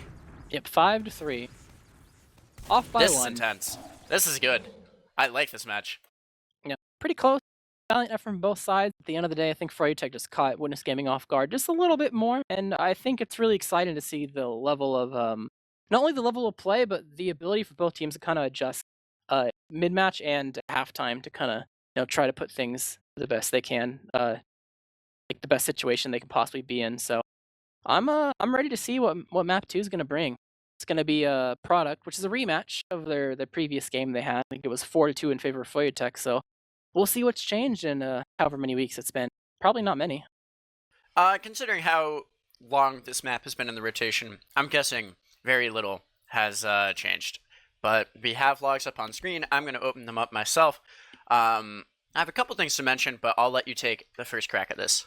I'd like to go back to what I said in the previous halftime, where it's kind of scary that Froyotech is in the lead and Jay didn't even do anything that half. He went 150 DPM and just kind of didn't do anything. And then you look at this half, he's topping the damage charts for his team. He's cleaning up all the kills, and he definitely showed up. So had him in the back pocket able to use, and was a pretty monstrous force to make sure that a lot of the post-Uber fights and things like that kind of went in Froyotech's favor. So definitely props to him for showing up. But considering how close the match is, it kind of makes sense to see a lot of similar stat lines. Even though High Five didn't necessarily put out the same amount of damage, he definitely did a good enough job at relatively staying alive and collecting kills as well as a counterpart. Both the Soldiers kind of fed to a meat grinder compared to the rest of their team, didn't really collect too many kills compared to their teammates Spare. Maybe Mirrorman did a pretty good job at collecting some kills. So for the most part, it's just the little things. The small amount of deaths here and there, small amount of damage, everything adds up, and Froyotech just getting just enough to make sure this map is claimed as theirs. Yeah, one thing I was going to bring up is that the Witness Gaming Soldiers are playing a lot more aggressively and dying a lot more, but one person I've seen standing out as someone who I don't usually see dying a lot in team fights, but who has been, is Banny. He got dropped on an Uber or 2 here and there. He only has 8 deaths, which isn't all too many. A lot of people with 8 or 9 deaths across the map, but I feel like he's dying at crucial points, so if that's something that can be exploited on product, might be a weakness for Froyotech, but I'm pretty sure Witness Gaming is looking at a couple of bigger picture issues to unravel before going into product. Yeah. Before we get too deep into product, it's probably important to take a little small intermission. It's going to take a sec for the teams to, get into the server and everything, probably taking the opportunity to make sure everything's taken care of in between maps. It's pretty normal, bathroom breaks and such, so might be beneficial for us to take one as well, make sure we have everything under wrap and prepare for the nonstop action of Viaduct, because you know how Cothan goes. There's no Oh slowing down. yeah, It's nonstop. This is where we lose our voice and everyone goes insane. So well, insane is right. let's take a short intermission. We'll be right back. It'll be like what, 60 seconds, 2 minutes. Don't go anywhere. Two minutes. The teams are going to be here pretty soon. It's just a little map change, and stay tuned. Welcome back, ladies and gentlemen. We're getting into Map 2 in just a moment. This Froyotech versus Witness Gaming playoff matchup. It's the upper semifinals. We just saw Froyotech beating Witness 5-3 on Metalworks. That was Witness Gaming's pick. And yeah, as you know, I'm Godfather, joined by Jared on the mic. Dolphins behind the scenes for us. We'll be getting into product, which is Froyotech's pick, in just a moment. But first things I want to mention is I just looked at the clock. It's only 8:30. This is such a good feeling for the usual best of 3 Invite Sixes cast. Will be at like 1 a.m. by now, and I'll be ready to go to bed. But I'm feeling great. How about you? Uh, I'm going through it. I'm a bit tired, but it's no fault of the cast. But I'm awake enough and ready to make sure this cast goes underway and is the best we can possibly make it. I'm really excited to see these teams play again. It's always a treat to see a product. It's nice. I have a lot of fond memories of this map, of my own team, and as well as watching a lot of really classic matches be played. Some history made on this map in a couple of different areas, and we actually saw it recently between the two teams. Not too many weeks ago, we saw Froyotech play Witness Gaming. I think this is where they debuted High Five against Froyotech in particular on our streams. So I'm excited to see what's going to happen, what's going to change. This is something. It's going to be. I think this is the first time where we really kind of know exactly what to expect. Spare changes that could come into the match. Like we've already seen. I mean, if anyone remembers, we've already kind of seen an example of the level of play and the style of play that both these teams are willing to bring to the table. And we'll see how both teams address whatever problems led to them losing the rounds they did. For sure, and we're actually seeing right now both teams readying up on blue, or trying to be on blue. Now this is a map. I'm just talking about this because I think we have a little bit of time, but also we saw that on Metalworks. Now this is a map that it might matter a little bit. Tell us why. Just comfort zone of soldiers. Like there's certain walls that if you're more comfortable doing like right hand rocket jumps than left hand, or not left hand but left side than compared to right side, then you might have like a preference of like, oh, I really like to jump from the right side and I initiate from cliff a lot from my team, so I want to play on blue, or things like that. Or vice versa, if you're like, oh well, I really like right hand rocket jumps or right side rocket jumps, and I really like to skip off of China, then you want to play on red.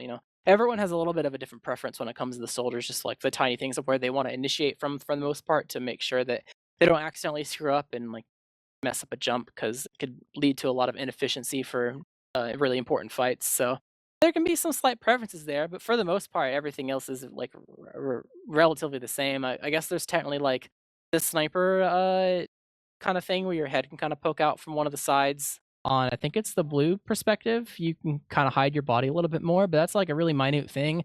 And I think that only really happens in Highlander. I can't really imagine myself thinking of a scenario where someone did that in a sixes match on Sniper and it actually like made a big deal. But I guess it's entirely possible that can happen. It's on the table, so. Well, actually seeing from Benny that Froyotech does want to be on blue here, and Witness Gaming actually picked side on Metalworks, so waiting for Scream to respond to that one, but likely that'll be sorted out very quickly. Now, let's turn our attention to this map and matchup. The predictions are up, as well as the channel point predictions. Now, some of you won some juicy points after that first map, and now you have an opportunity to go here again. We are, it's first to four, so don't mess up those predictions, but what are you thinking in terms of a score here, Jarrett? Well, I guess for reference, when they previously played, it was a 4-2 in favor of Froyotech. For those who missed the match began pretty close. Froyotech took a lead, if I remember correctly, off of, at least they had control over the map nonetheless, over a lot of flank plays. They abused concrete very, very heavily. They also did a lot of surprise plays where you would expect like an exchange because both teams had an Uber and they would just turn it into a sack when, you know, Witness Gaming wasn't expecting it. And, it would get forces that way pretty easily because, if you expect an exchange, you might not play as defensive and protected, for example. So they found a lot of success in the beginning like that to get a decent advantage. And then Witness Gaming did a pretty good job at protecting against that. And after the second half, the flank plays kind of stopped for a bit, and then Froyotech found a new way to go ahead and continue their flank plays. So we know that that's their plan A to lead to success, but we also know that Witness Gaming is able to successfully find avenues to slowly plug up those holes as they appear. I guess the question is Witness Gaming going to be able to do anything to make sure they don't happen at all? Because it seems like if they're able to find success, Froyo, then it will slowly lead to a lot of rounds in their favor. So with all that said, thinking about the previous match, I think if Froyo picked this map, they're confident enough that they are able to repeat the previous happenings. I think Witness Gaming did a respectable job at trying to make halftime adjustments and finding a little bit of success, but just not quite enough to take it away. So I kind of feel like we'll see somewhat of a repeat of the previous match. It kind of leads me to believe we'll re-enter the same kind of scoreline as before, like a 4-2, maybe even a 4-1 if Froyotech finds himself a little bit more dominant. But I guess we'll see what Witness Gaming has in store. Because even though it didn't pick this map, they showed they can find some success. So maybe they have some ace up their sleeve, or they are able to look at the demo and really, fix all the problems that were plaguing them, and maybe they'll be able to turn things around, and they'll be the leading ones. For sure. It seems like we're still sorting out who's going to be on what side. Small chance, no promises, that we might be casting a heavy box here, but I doubt that'll be the case. Yeah, I don't know. I'm looking for some players who were a little bit weaker early in last map, such as Jay, to really be a presence here. I mean, Jay is going to walk all over this map. It's Jay. He knows product like the back of his hand. As does everyone on this map, or on these teams. We've said time and time again, these are probably the best two teams in NA right now, and they all know this. But I'm looking for players, especially like Jay, to really make an impact early on in this match. I think when it comes to players that I want to keep my eye on, I feel like because I've already casted like this matchup recently, there's some sort of bias in terms of like, oh, I'm thinking positively of what Freyo did and negatively of some of the mistakes that Witness Gaming made. But I'll just preface that that I feel like from Froyotech, I kind of want to watch Jay and Marmalou because they were the ones that were leading the charge with their flank plays that found a lot of success. They kind of dominated the enemy team concrete and found a way to constantly be behind. And even when Witness Gaming tried to leave because they recognized things were going bad, they were able to cut off the players they needed to, like Artist and RGLgg, to keep themselves in the driver's seat for a long period of time. So I kind of am looking to them at the beginning to see if they kind of play in the same style. And for the side of Witness, I am mostly just looking at their scouts, their scout pair, because I kind of feel like it wasn't the big problem, obviously, if it was like the flank that was dying. And if the flank's dying, then you kind of would look towards maybe like Laz, who existing over on the concrete side. But I kind of feel like sometimes I saw High Five and Bransum just explode like on top of each other. And if you don't have scouts in fights, you kind of just lose this map immediately. So it makes me kind of weary for them, like, to see what they're able to do to make sure that they can have like at least one of them kind of take the charge and be able to make sure that RGLgg is able to escape and everyone's protected and things like that. So we'll see. We'll see how things progress. But that's where my head's at when it comes to who I'm really looking at. For sure. Well, it sounds like we're getting started here soon. Quick shout out to everyone who's subscribed. Again, subscribing directly supports the cast and production, so be sure to use those Prime subs if you have them, but we'll be getting started soon in a second here. Do you have a halftime prediction? I asked this last time. I kind of like that question. I think it's going to be... I actually think the first half could be a mirror of the previous game that we saw these teams on, where it's just like an even 2-1. Both teams made mistakes, didn't play super flawlessly, had to make adjustments. Especially because the way we saw that teams are feeling each other out on Metalworks, you're not going to do everything perfect. You'll be able to feel things out and be able to fix things over the halftime. So I think both teams will have an ample opportunity to. Just the question is who's going to end up in the lead? But not too much longer till we find out ourselves, because we are going live. Both demos have arrived at mid. The stickies are starting to rain across, and someone will be the victor of this mid fight. Yep, we'll be looking to see both teams get an early start here. Laz is in behind Ash, looking to get good damage on Habib. Barely misses that last rocket, but May's out to dry here, but big kills onto Laz and a high five. Marmaloo will go down to Ash in retaliation, but so many weak on the side of Witness Gaming. Down goes their medic. Down goes pretty much everyone. Artists, the last alive with 32, now 12. That is effectively a team wipe in favor of Froyo. I'm heavily confused because I watched the Froyo flank go ahead and do their concrete play like I kind of expected, and then I zoom out and see Habib is in their main, which I'm kind of unsure how that happened and kind of unsure how he lived through it, but nonetheless they're able to find success. But Jay will not find success there, getting dropped to 1 HP and eventually cleaned up by high five, so down 1 for Froyotech, but Ash dying to a sticky trap Habib, making sure that things are evened out. So 5v5 scenario with May finally reaching Azuba, pretty protected over by the cliff side, but concrete not really healed too much, and that's going to be Marmaloo down to 20 HP trying to escape, but Laz will yoink his pack away from him, and Artist killing Banny as well, so they've done a pretty good job of making sure a couple kills can be collected. Had to give up high five, but Laz popping May up into the air. Surf happens. Almost a direct from Ash. Finally getting into May. Eating the pack. Will use though. Yeah, but they had to give up so much though. Branslam's alive though, so Logai will be able to escape. Not to be able to push forward and make sure that Logai is collected for now, but overall, success from the side of Witness Gaming. It took a bit. Sometimes you've seen them go a little bit slower when it comes to the repushes, but they're in full force right now. Got the force out and 90% themselves, and they could use it if they really feel like it's necessary to try to retake this as their own. Brandslam, extremely weak, 7 HP. Very, very sketchy, but still alive for now. Last, not so lucky though. The flank, and now Ash is going to go take the 1v2 and die to the flank again. Stop feeding the Froyo flank. The Uber's out, but who's going to cap? Now Habib getting all the way onto grass there. Oh, so escapes to grass, excuse me. And Artist dying as well. This is just not going well for Witness. They're so split up. Brandslam going to die as well. They're all over the place. Low guys in no man's land trying to escape, and high five just deleted. He gets the Mirror Man kill, but Bow Scout's dead. Can't really fight this. And Jay's on the chase. Able to get. He's ready. Banny wants Laz. There you go. Lots and lots of damage. They're staggering. So waiting for your scouts to respawn, and while you're doing that, both your soldiers die. This is not what you want to see if you're a Witness Gaming fan. Absolutely not. This is a tough situation, and 1 minute on the clock. This is something that I'm going to be keeping an eye on, as should the side of Witness Gaming. They got to get pressure onto point. Those traps getting found out. Now the flank is being denied a little bit, finally. But no, Marmaloo will find Laz. So the plays onto grass, very successful for Froyotech, able to basically limit Witness Gaming to one quadrant of the map here, and really just shoving them into that corner. Logai taking so much damage, he's down below 60 health. Now the Ubers are even, and Froyotech still holding on to that point. Brandslam dying to Mirror Man needlessly. I would say Ash is going in for the sack, going to get damage onto Mirror Man. Can't pick up the kill. The Uber is out for the side of Witness Gaming. Ash 1 health in the back line. Mirror Man, oh my god, a big bomb coming in as 3 go down for the side of Froyotech. Ash the only to fall on the other side of things, but Froyotech holding on to the Uber. It's just May with 100%.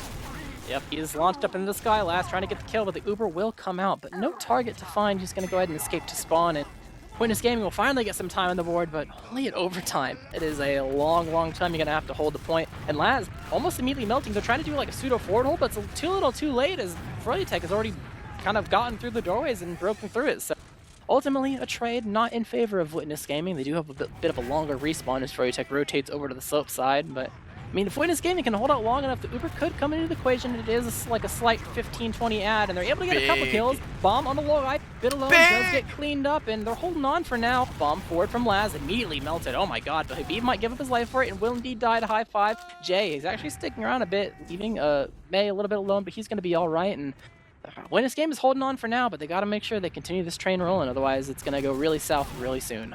Yeah, getting that that point held down, and you know the Uber now full for Witness Gaming. Branny will be an early death thanks to Brandslam. So probably Froyo not looking to go too hard into this. 2 minutes on the clock for Witness, still in overtime here. So it is a very important first round to keep alive for Witness Gaming. It looks like Cliff for Froyo They haven't been able to take too much ground, but Witness Gaming isn't exactly keeping them from it. Two explosives jumping in. Habib not finding too much. Oh, down goes Habib. 2 down for either side. Brandslam will be the third to fall. The Uber is forced out. Mirrorman dying. Jay falling. And that will be a successful sack for Froyo, keeping their Uber intact. No! Oh, the salvage. Wall guy. Oh, there you go. Very successful for Froyotech. 1:30 on the clock. And, that could have been even more successful. Habib launched himself into the skybox, hit his head above concrete, didn't go anywhere, landed, took tons of fall damage, and just got cleaned up by a soldier. So he was a non-factor in the Uber, and they were still able to make sure that worked out favorable. But Ash, coming in clutch, first shot on sniper, able to take out May, body shots galore, and just enough to make sure they're able to hold on at least a little bit longer, but not quite enough. No cap time available, and Froyotech make sure this first round is theirs. So what I'm seeing is Witness Gaming needs to be more aggressive early, and Witness Gaming needs to be more successful early, because once they get the point, they can hold it and win good fights and like maybe trade back and forth. They defeated 2 Froyo onslaughts. We saw that on Metalworks, where they were able to hold off 4 Froyo attacks. But, now we're in onto mid number 2. I want to see Witness get this point. They got to be careful of the flanks going behind. Jay, 2 health right now. Laz will be the first to die, though. Jay still looking for some health right now. Marmalou was 94th. There's some heals onto Jay. Getting the beam. Habib, 33. Ash is dead as well. No soldiers for Witness once again. Mirrorman taking the aggressive positioning maybe in a moment. Marmalou jumping out. Froyotech's going to be happy with the point and just starting to stabilize here with the 1-point advantage. Marmalou actually went extremely huge. He pretty much solo killed Lad and then tied up high 5 throughout the entirety of the fight. So he basically completely eliminated 2 players and gave Froyo a very big player advantage when it came to how many players were actively able to fight. But Brandslam coming in with the Uber on Habib, not going to use on him, going to try to milk it and make sure that that's all they get. They'll be able to find Marmalou, who was indeed behind still over by the concrete side, so overall getting 2 is not bad, but you want to try to get the medic if possible. Got to be able to get this cap at the very least, and Froyotech content with giving up the point a little bit, a couple players, but making sure their Uber is intact, and maybe they can get a little bit more than Witness Gaming did to make sure they lock this down for much longer. I'm not expecting Froyotech to make any simple mistakes here, but those traps are in position. They do get seen now. Beerman's going to take 2 rockets to jump in onto Laz, but jump away immediately. Didn't find anything with that bomb. Jay just poking Laz out. Now the attention looking towards the combo. Brandslam narrowly dodging the explosive damage. Ash dodging the pistol shots as well. Very weak players on the side of Witness Gaming. High 5 has to go for heals right now, as Froyotech keeping that onslaught going. May taking a lot of damage though. Laz the first to die in the fight yet again. May still kind of weak, might be going for a pack here, and will in fact pick up those heals and now work their way forward. Froyotech still has the point with 215 compared to Witness Gaming's 222. Yeah, Witness Gaming trying to poke forward. They actually get a lot of damage on the Banny. They have an Uber available if they need to use it, and use it they need to. Long right up to 16 HP. Uber change coming out, popped up the air. Artist will die though, getting shot down by Habib. So no Doman for the post Uber. That's going to be really rough for the side of Witness Gaming. No spam available. Law Guy's pretty weak, probably needs a pack or something to continue in this fight, but I don't know really what they're going to do if Artist is dead. They're showing some aggression over on the flank side, maybe collect a kill while they're waiting for Artist to respawn. No one's dying quite yet, which is good for them to try to go ahead and re-push us, but Habib still has a lot of area locked down, trying to slow them down, prevent them from really getting through. Brandslam, he's trying to be aggressive, but eventually gets taken down by Spam. Artist weak as well, and Froyotech, they're pushing forward. Double soldier bomb into the corner, able to tear down Artist once again. And they gave up their lives, but they definitely bought a lot of time and a lot of damage in their favor. Yeah, that's good for Logite to stay alive for sure, but still a 30% disat. And Froyotech with 115 and counting down here. Witness Gaming was able to get the cap on earlier, but not anymore. Holy Habib. That is a big pipe from Habib onto Brandslam. I don't know how he hit that cleanly. Yeah, Witness Gaming are having a huge problem with Habib. They are definitely... Oh, never mind. Ash going in. Gets the force. Okay, that's something. On to May. The Uber's forced out, but the flank's going in. Oh my god, Laz he's getting gonna so much die as well. damage. How can he do this? He walks in for free, basically. Jay's going to pick up a third onto Brandslam. Marmalou was such low health there. In the backline right now was Ash, I think? He was all the way back in Froyo's grass. Yeah, this is really rough for the side of Witness, because on one hand they're having flank issues, but on the other hand they need to use probably Laz to make sure Habib spammed out.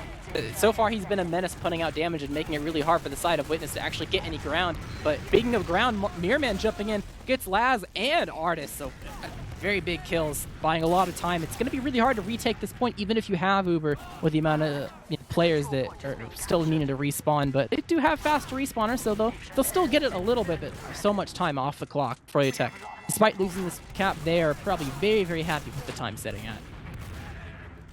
Absolutely. I mean, the time means everything. Witness Gaming lucky to not fall into overtime, which is how we saw them lose last round, excuse me.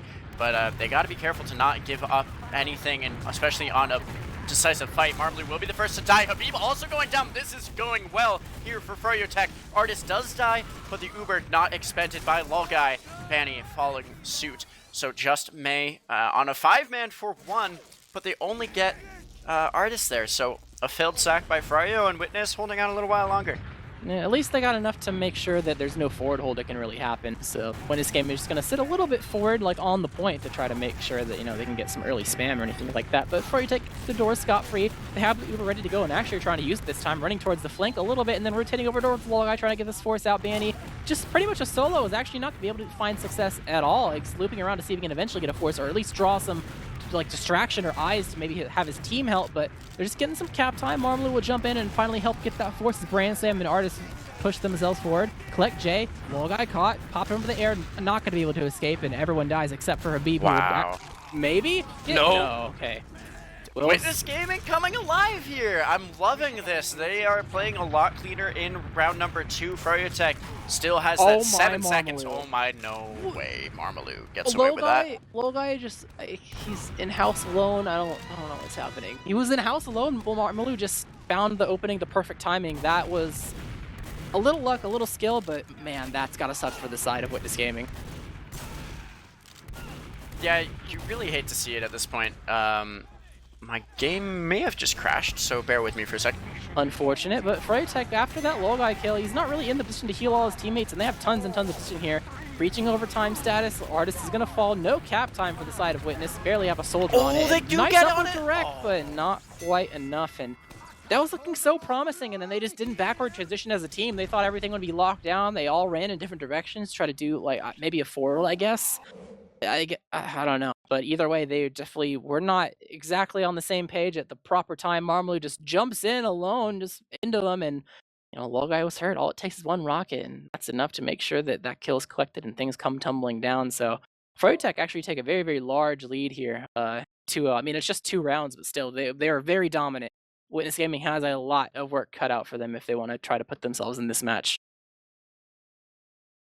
Absolutely, yeah. It's a 2-0 deficit at half. With how clean Froyotech often comes back from halftime conversations, it's a very, very hard uphill battle here for Witness Gaming. But we have logs now, and boy, do we see a lot of damage coming out from Artist. 404 with 6 kills, but just the kills heavily in favor of Froyotech overall. Yeah, and it's kind of rough because Witness Gaming didn't really do tons of sacks to like feed Froyotech any stats, but Froyotech did do like plenty of sacks themselves to kind of feed Witness. So despite Froyotech overall winning, the stats look kind of similar. Like damage per minute is only 51 off. The kills are not too far off either. Medic deaths are relatively the same. So it's kind of hard to really compare stats, and it just comes down to what we actually saw the past couple minutes here of the 2 rounds. I kind of feel like after watching this match, I have more flashbacks to the previous one, where I remember a problem that Witness Gaming had was they were able to successfully retake points, but it took a long while because they did not have an answer to getting rid of Habib. I kind of feel like I want to see Laz play slightly differently. I kind of want to see him help spam with Ash to get Habib to like back up off the point, and when he has to leave, then he can go over to the flank. Because right now they're having 2 problems. One, flank's dying, and it's mostly starting off with Laz and then maybe eventually high 5. So if you get him away from concrete, he won't die, which is good. And then 2, Habib is doing way too much damage standing on the point, and he's not getting hurt enough to prevent him from leaving in a timely manner. It's taking way too long, way too many resources. Put an extra soldier maybe up on China or Cliff or something to spam down on him. Maybe he leaves quicker and could end up being beneficial for their team. But I mean, overall, that's not the only thing that went wrong for them. So there's a couple different things that could happen here. All right, well, it sounds like we might have a little bit of time before we resume with half number 2. So I'm going to redirect us once again to all the incredible merch that is available.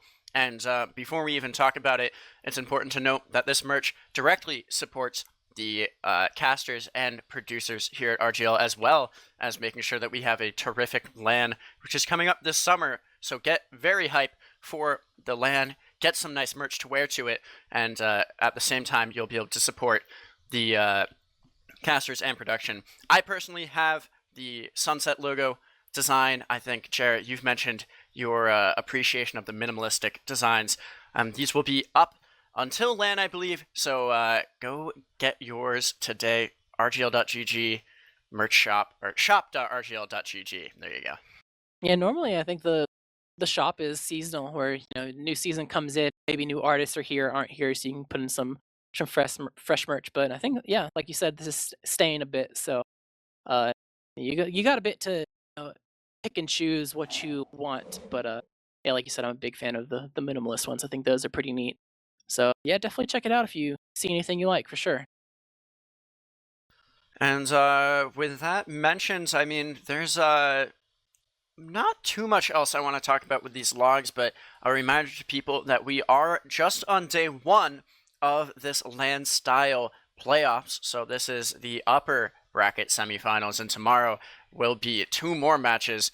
So a winner of this will, I believe, get a map advantage, or It's the usual, map advantage the in the usual grand. map advantage in grand. So this is a big match, and an even bigger map for Witness Gaming, trying to stay alive and bring it to map number 3.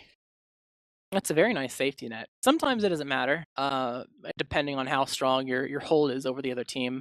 I know when Witness won their season, they won with the map advantage against them, but it's still like really nice to make sure that if things are really close, that you don't have to go through a third map that might be pretty sketchy depending on what your map pool is overall. So definitely you got to take every little bit you can, and also it's also very nice to make sure you don't have to play against a lower bracket winner. You don't want to accidentally be in the upper bracket semis and all of a sudden get knocked out to third. Can be pretty unfortunate. And if you thought you were doing really well after a victory and then things just come crumbling down afterwards. So you gotta take everything you can, every little bit. And that definitely comes into play with this match too, especially when it's time based. Every single second. There's been plenty of times that you watched Koth matches where things go to double overtime, and we're not quite there yet when it comes to both these teams. Tonight, Froyotech has been pretty strong in the 2 halves we've seen when it comes to having some time on the clock, but that just goes to show that if Witness Gaming want to get some rounds on the board, they're going to need to milk every single bit they can to make sure that they're able to get a round on the board for themselves. But we are going live, so we get to see what they eventually changed and what they're able to bring to the table as we head into the next mid. Kind of surprised we didn't see the team switch sides, but I guess that got sorted personally by team leaders. We're in on this mid.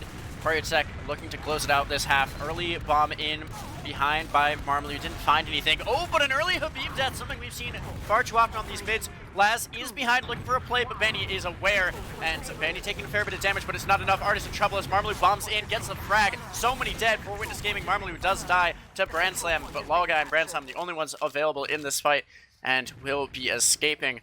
Luckily, it'll be 70% for Witness. They're 10% back, but it doesn't really matter at all going into the second team fight here. Yeah, Witness Gaming flank melting. Bit hard to really get their footing on this mid fight, and Marmalou once again doing a lot for his team for the mid fight, bombing and creating a distraction, and not even dying for it either. It's actually really huge that you can be a distraction and have little consequences. But early damage on a Lawguy, gonna make this super pop a little bit early, but it's enough to make sure that the May will have to use subsequently. But Chase is on, not really finding too much spare, a little bit of damage, and the side of Witness Gaming are healing up behind their house to make sure they're healthy enough for this push, but Habib's got some stickies up. He's still sitting on the point, and okay, now they're putting both soldiers up on some high ground, getting ready to try to deal with Habib, but oh, Laz immediately into the stickies. Looks like they're going for some sort of bomb onto him or something, but Ash is going to go behind, get dragged back, and will eventually die. Marmalou's on the chase, though. Lawguy popping into the air. A little bit safe, but can't say the same for Brand Slam as Habib pushes forward and make sure that kill is secured. So at the end of the day, a lot of success from the side of Froyotech as Banny. Make sure the artist has to sit through a long respawn as well. So Witness Gaming, they're a minute off the clock. There's no forward hold because of the kills they've gotten so far, and it's still even Ubers, but man, they got to get some more time on this clock if they want to get this round. Yeah, the clock is really something that Witness has been struggling to keep in their favor here. They're bunched back into this corner once again. They keep going for this pocket side push, and it's just not working. They take so much spam, and Froyotech can just see them coming very cleanly. Laz in trouble. He's going to get that pack by Cliff. That means RGLgg can't get it now if he does take any damage, and now the spam is coming towards him. The Uber is out, luckily, before he takes any more. May popping back for the side of Froyotech. High Five will die early on in the Uber. Artist looking for some heals. Ash and Laz both going to die immediately, though.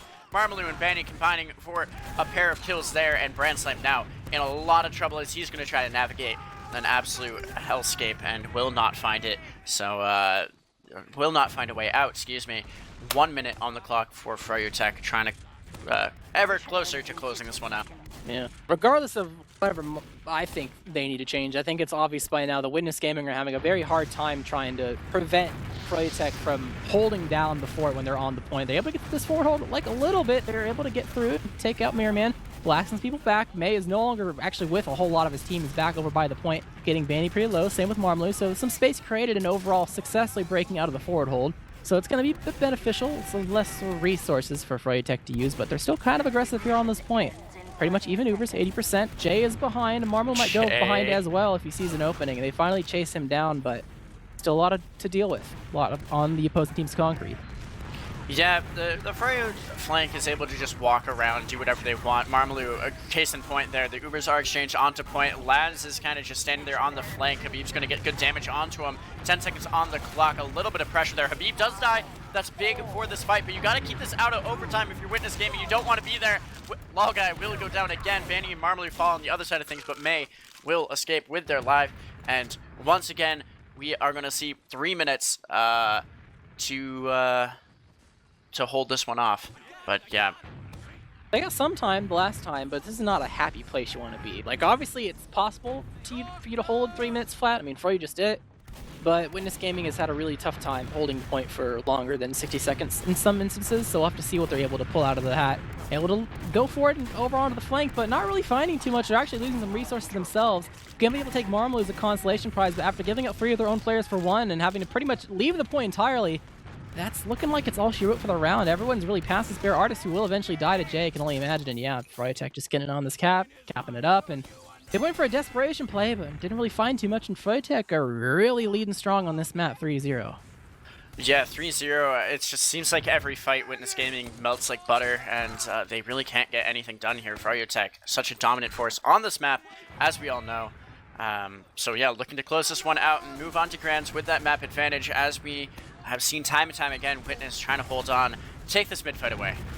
Yep, immediately Marmaloo bombing in, Jay aggression as well. They're immediately going on to RGLgg, actually dropped to 16 HP, dancing around inside the house. Marmaloo eventually takes him down, gonna give up his life for it, taking down Ash as well. So a couple of Froyotech players down in favor of making sure that RGLgg is dead in the grave. A couple of resources used, Banny trying to make sure the High Five is killed, but isn't able to clean up the kill, back to his team. And Witness Gaming, they're trying to make sure that at least maybe May or Habib or someone can die, but not really finding too much there, as they're not really healthy enough to push themselves forward. They're all red health spare, maybe like one of the soldiers. So High Five even drops down to 2 HP, and not going to be it for them. They're still poking their head around, but not finding tons of success quite yet. Jay actually pushing over to the side of the flank, making sure that Laz blasts back a little bit, and Froyotech are trying to get this first cap in their favor, but Witness Gaming are showing their heads again. This Uber is available for May if he needs to use it, but he doesn't use it. Ash, he headshots rockets him, and honestly, I don't even know where the other piece of damage came from.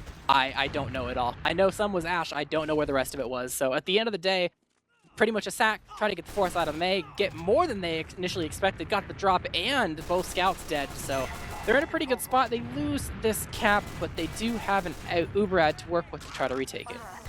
Yeah, this Uberad, big for Witness Gaming. They have to make it work. They're getting that pressure onto point early, but banning Mirrorman up on the high ground, using Pride Rock to get that spam angle. And RGLgg stuck in the corner, not taking any spam quite yet, but Ash will be.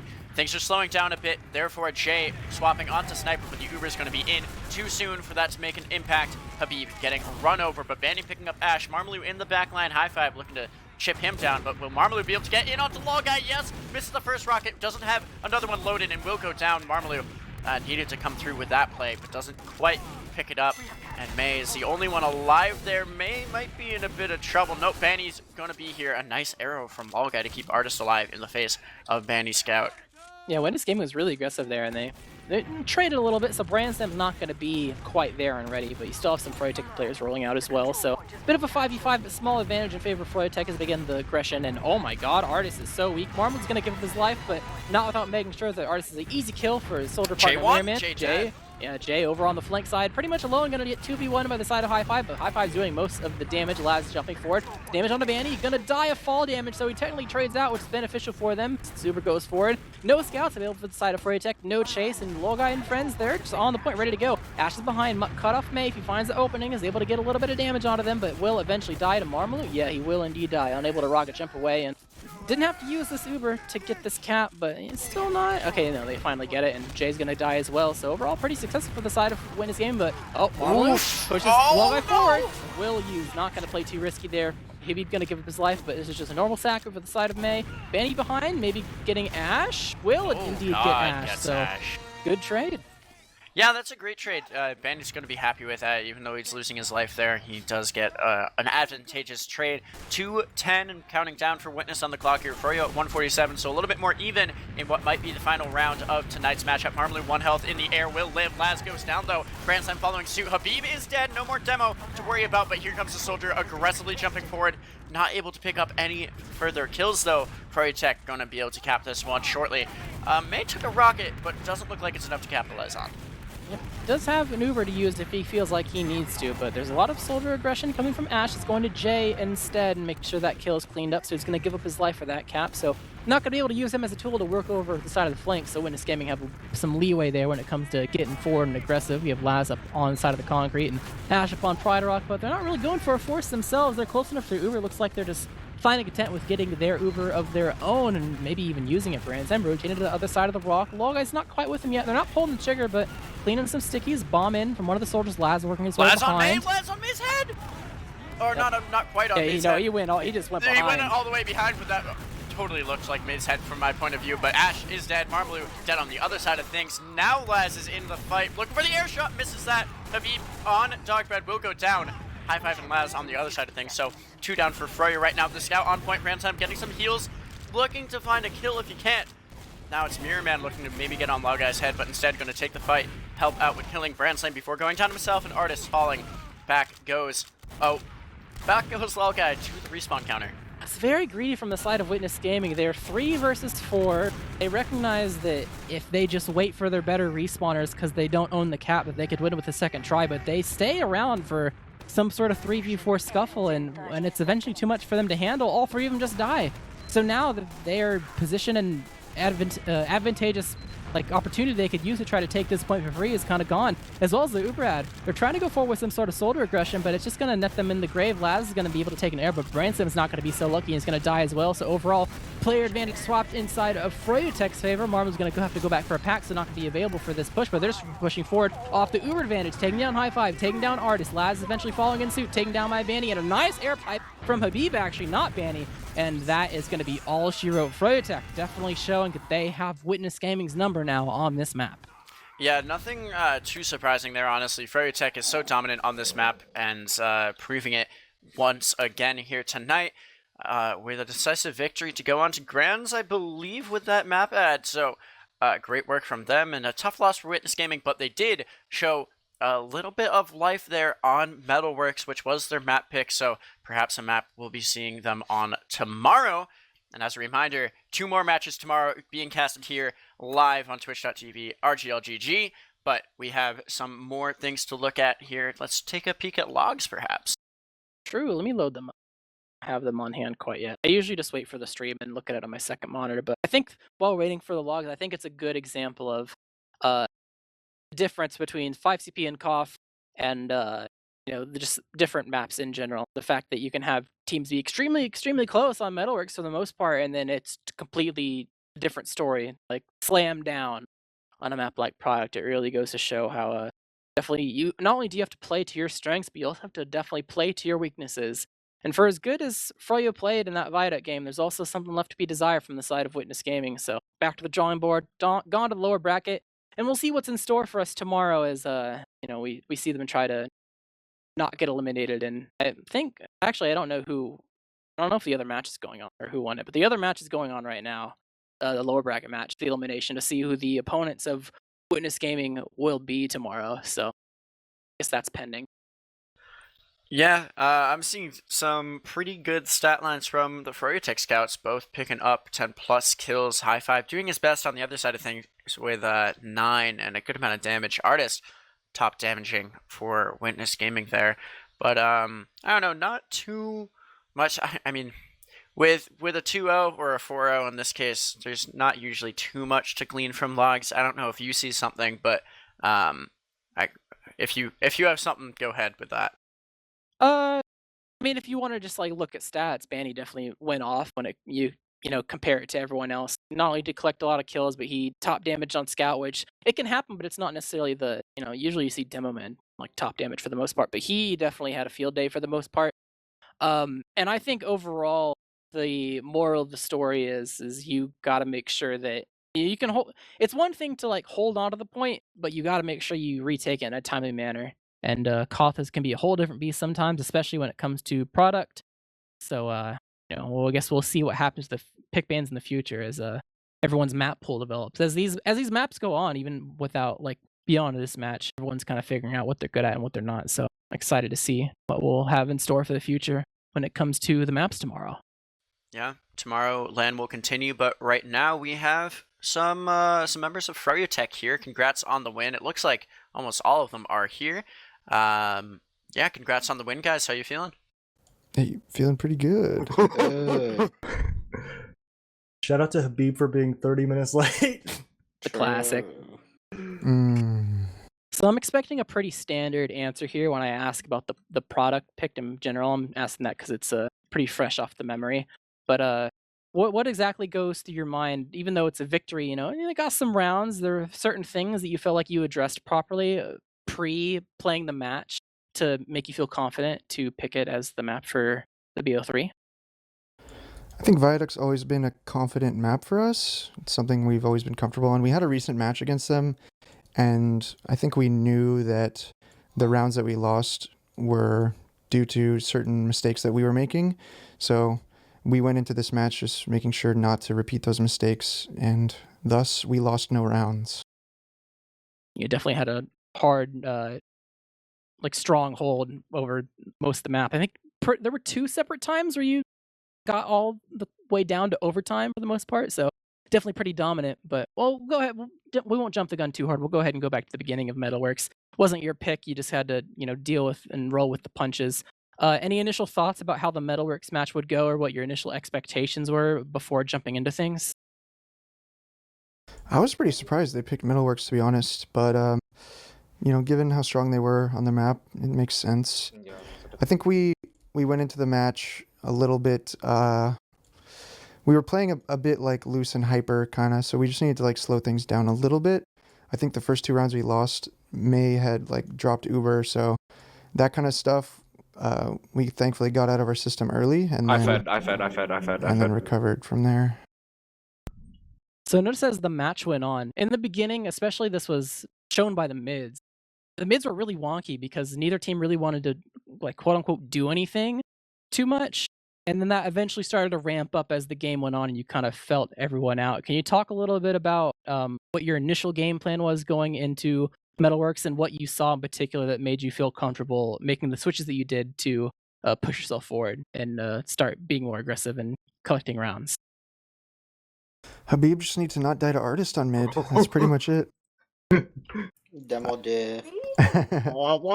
We just played aggro, that was our main like approach, is we just want to play confident, make sure that we're setting the pace.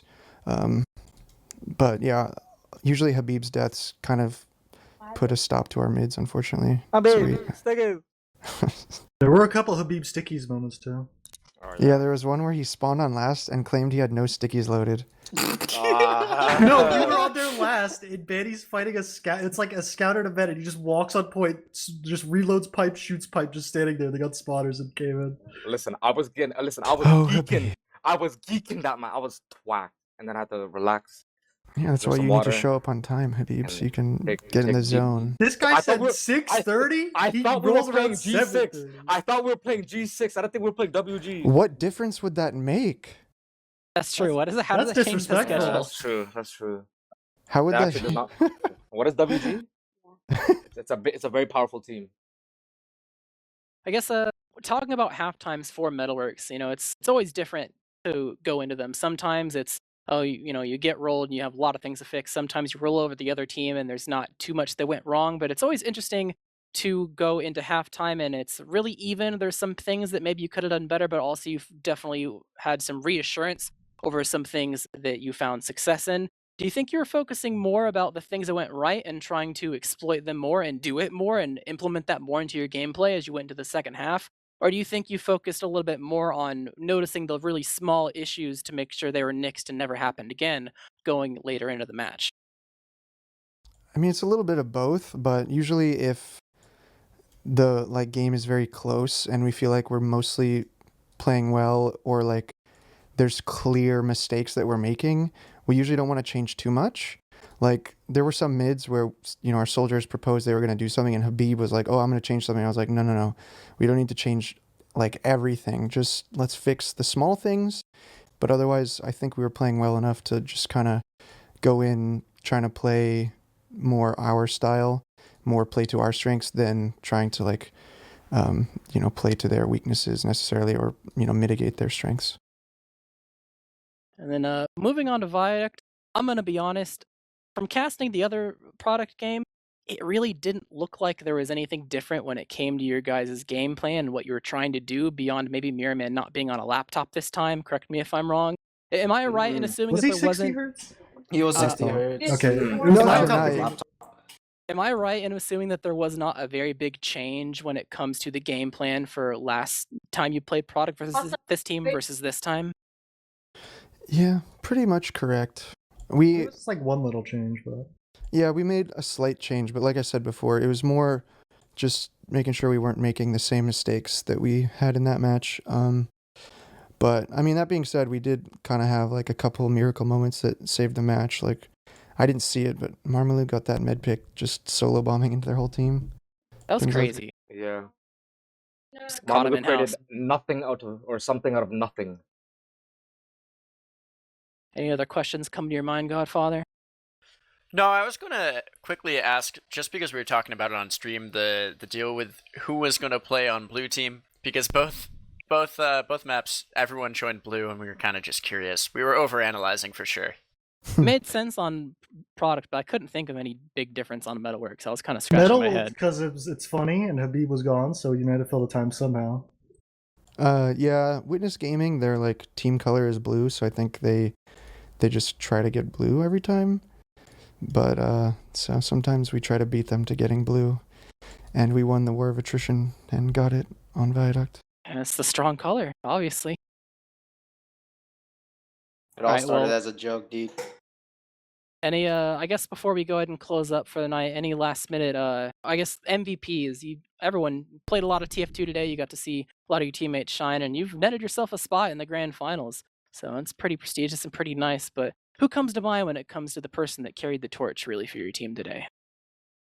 Marmalou! Yeah, Marmalou. Dude, he dropped their medic on Metalworks, and then we I'm not really failed. bad. That fucking good. Yeah, that was my bad. But yeah, I think Marmalou had a lot of big plays, and he was just playing confident. I don't know. Maybe you can speak about how it felt for you, but I feel like you were just saying like it's your world. I don't know, after the last few nights of scrims being a bit iffy, at least, it feels real good to... We kind of just played our game, and it felt really good. It felt like our comms were top notch. And like me, Yeah. Jay, and Tyler, or Mirror Man, we're kind of all in sync. Making plays, Banny making some plays. Everyone kind of steps up when they need to. How nice is it that we're in grand finals now instead of in 3 weeks? Good. How do you guys like? There's my question, my last question of the night. How do you guys like the 2-day playoffs format? You enjoying? Way better. Yeah, I like way it a better. Viewing lot. too. I can't imagine we trying to, casually play- watching playoffs when it goes over 3 weeks, and maybe it's on a day. Yeah. Yeah, it's really nice. Just in terms of like efficiency and in terms of like practice, because as playoffs drag on and on and on, there's fewer and fewer people to practice against. So I like that getting the practice was easy and reasonable because the playoffs, all the 4 teams are still alive going into it, basically. True. All right. Well, I think we're about ready to wrap up. So, you Victors, any shout-outs before we start closing things up? Sure.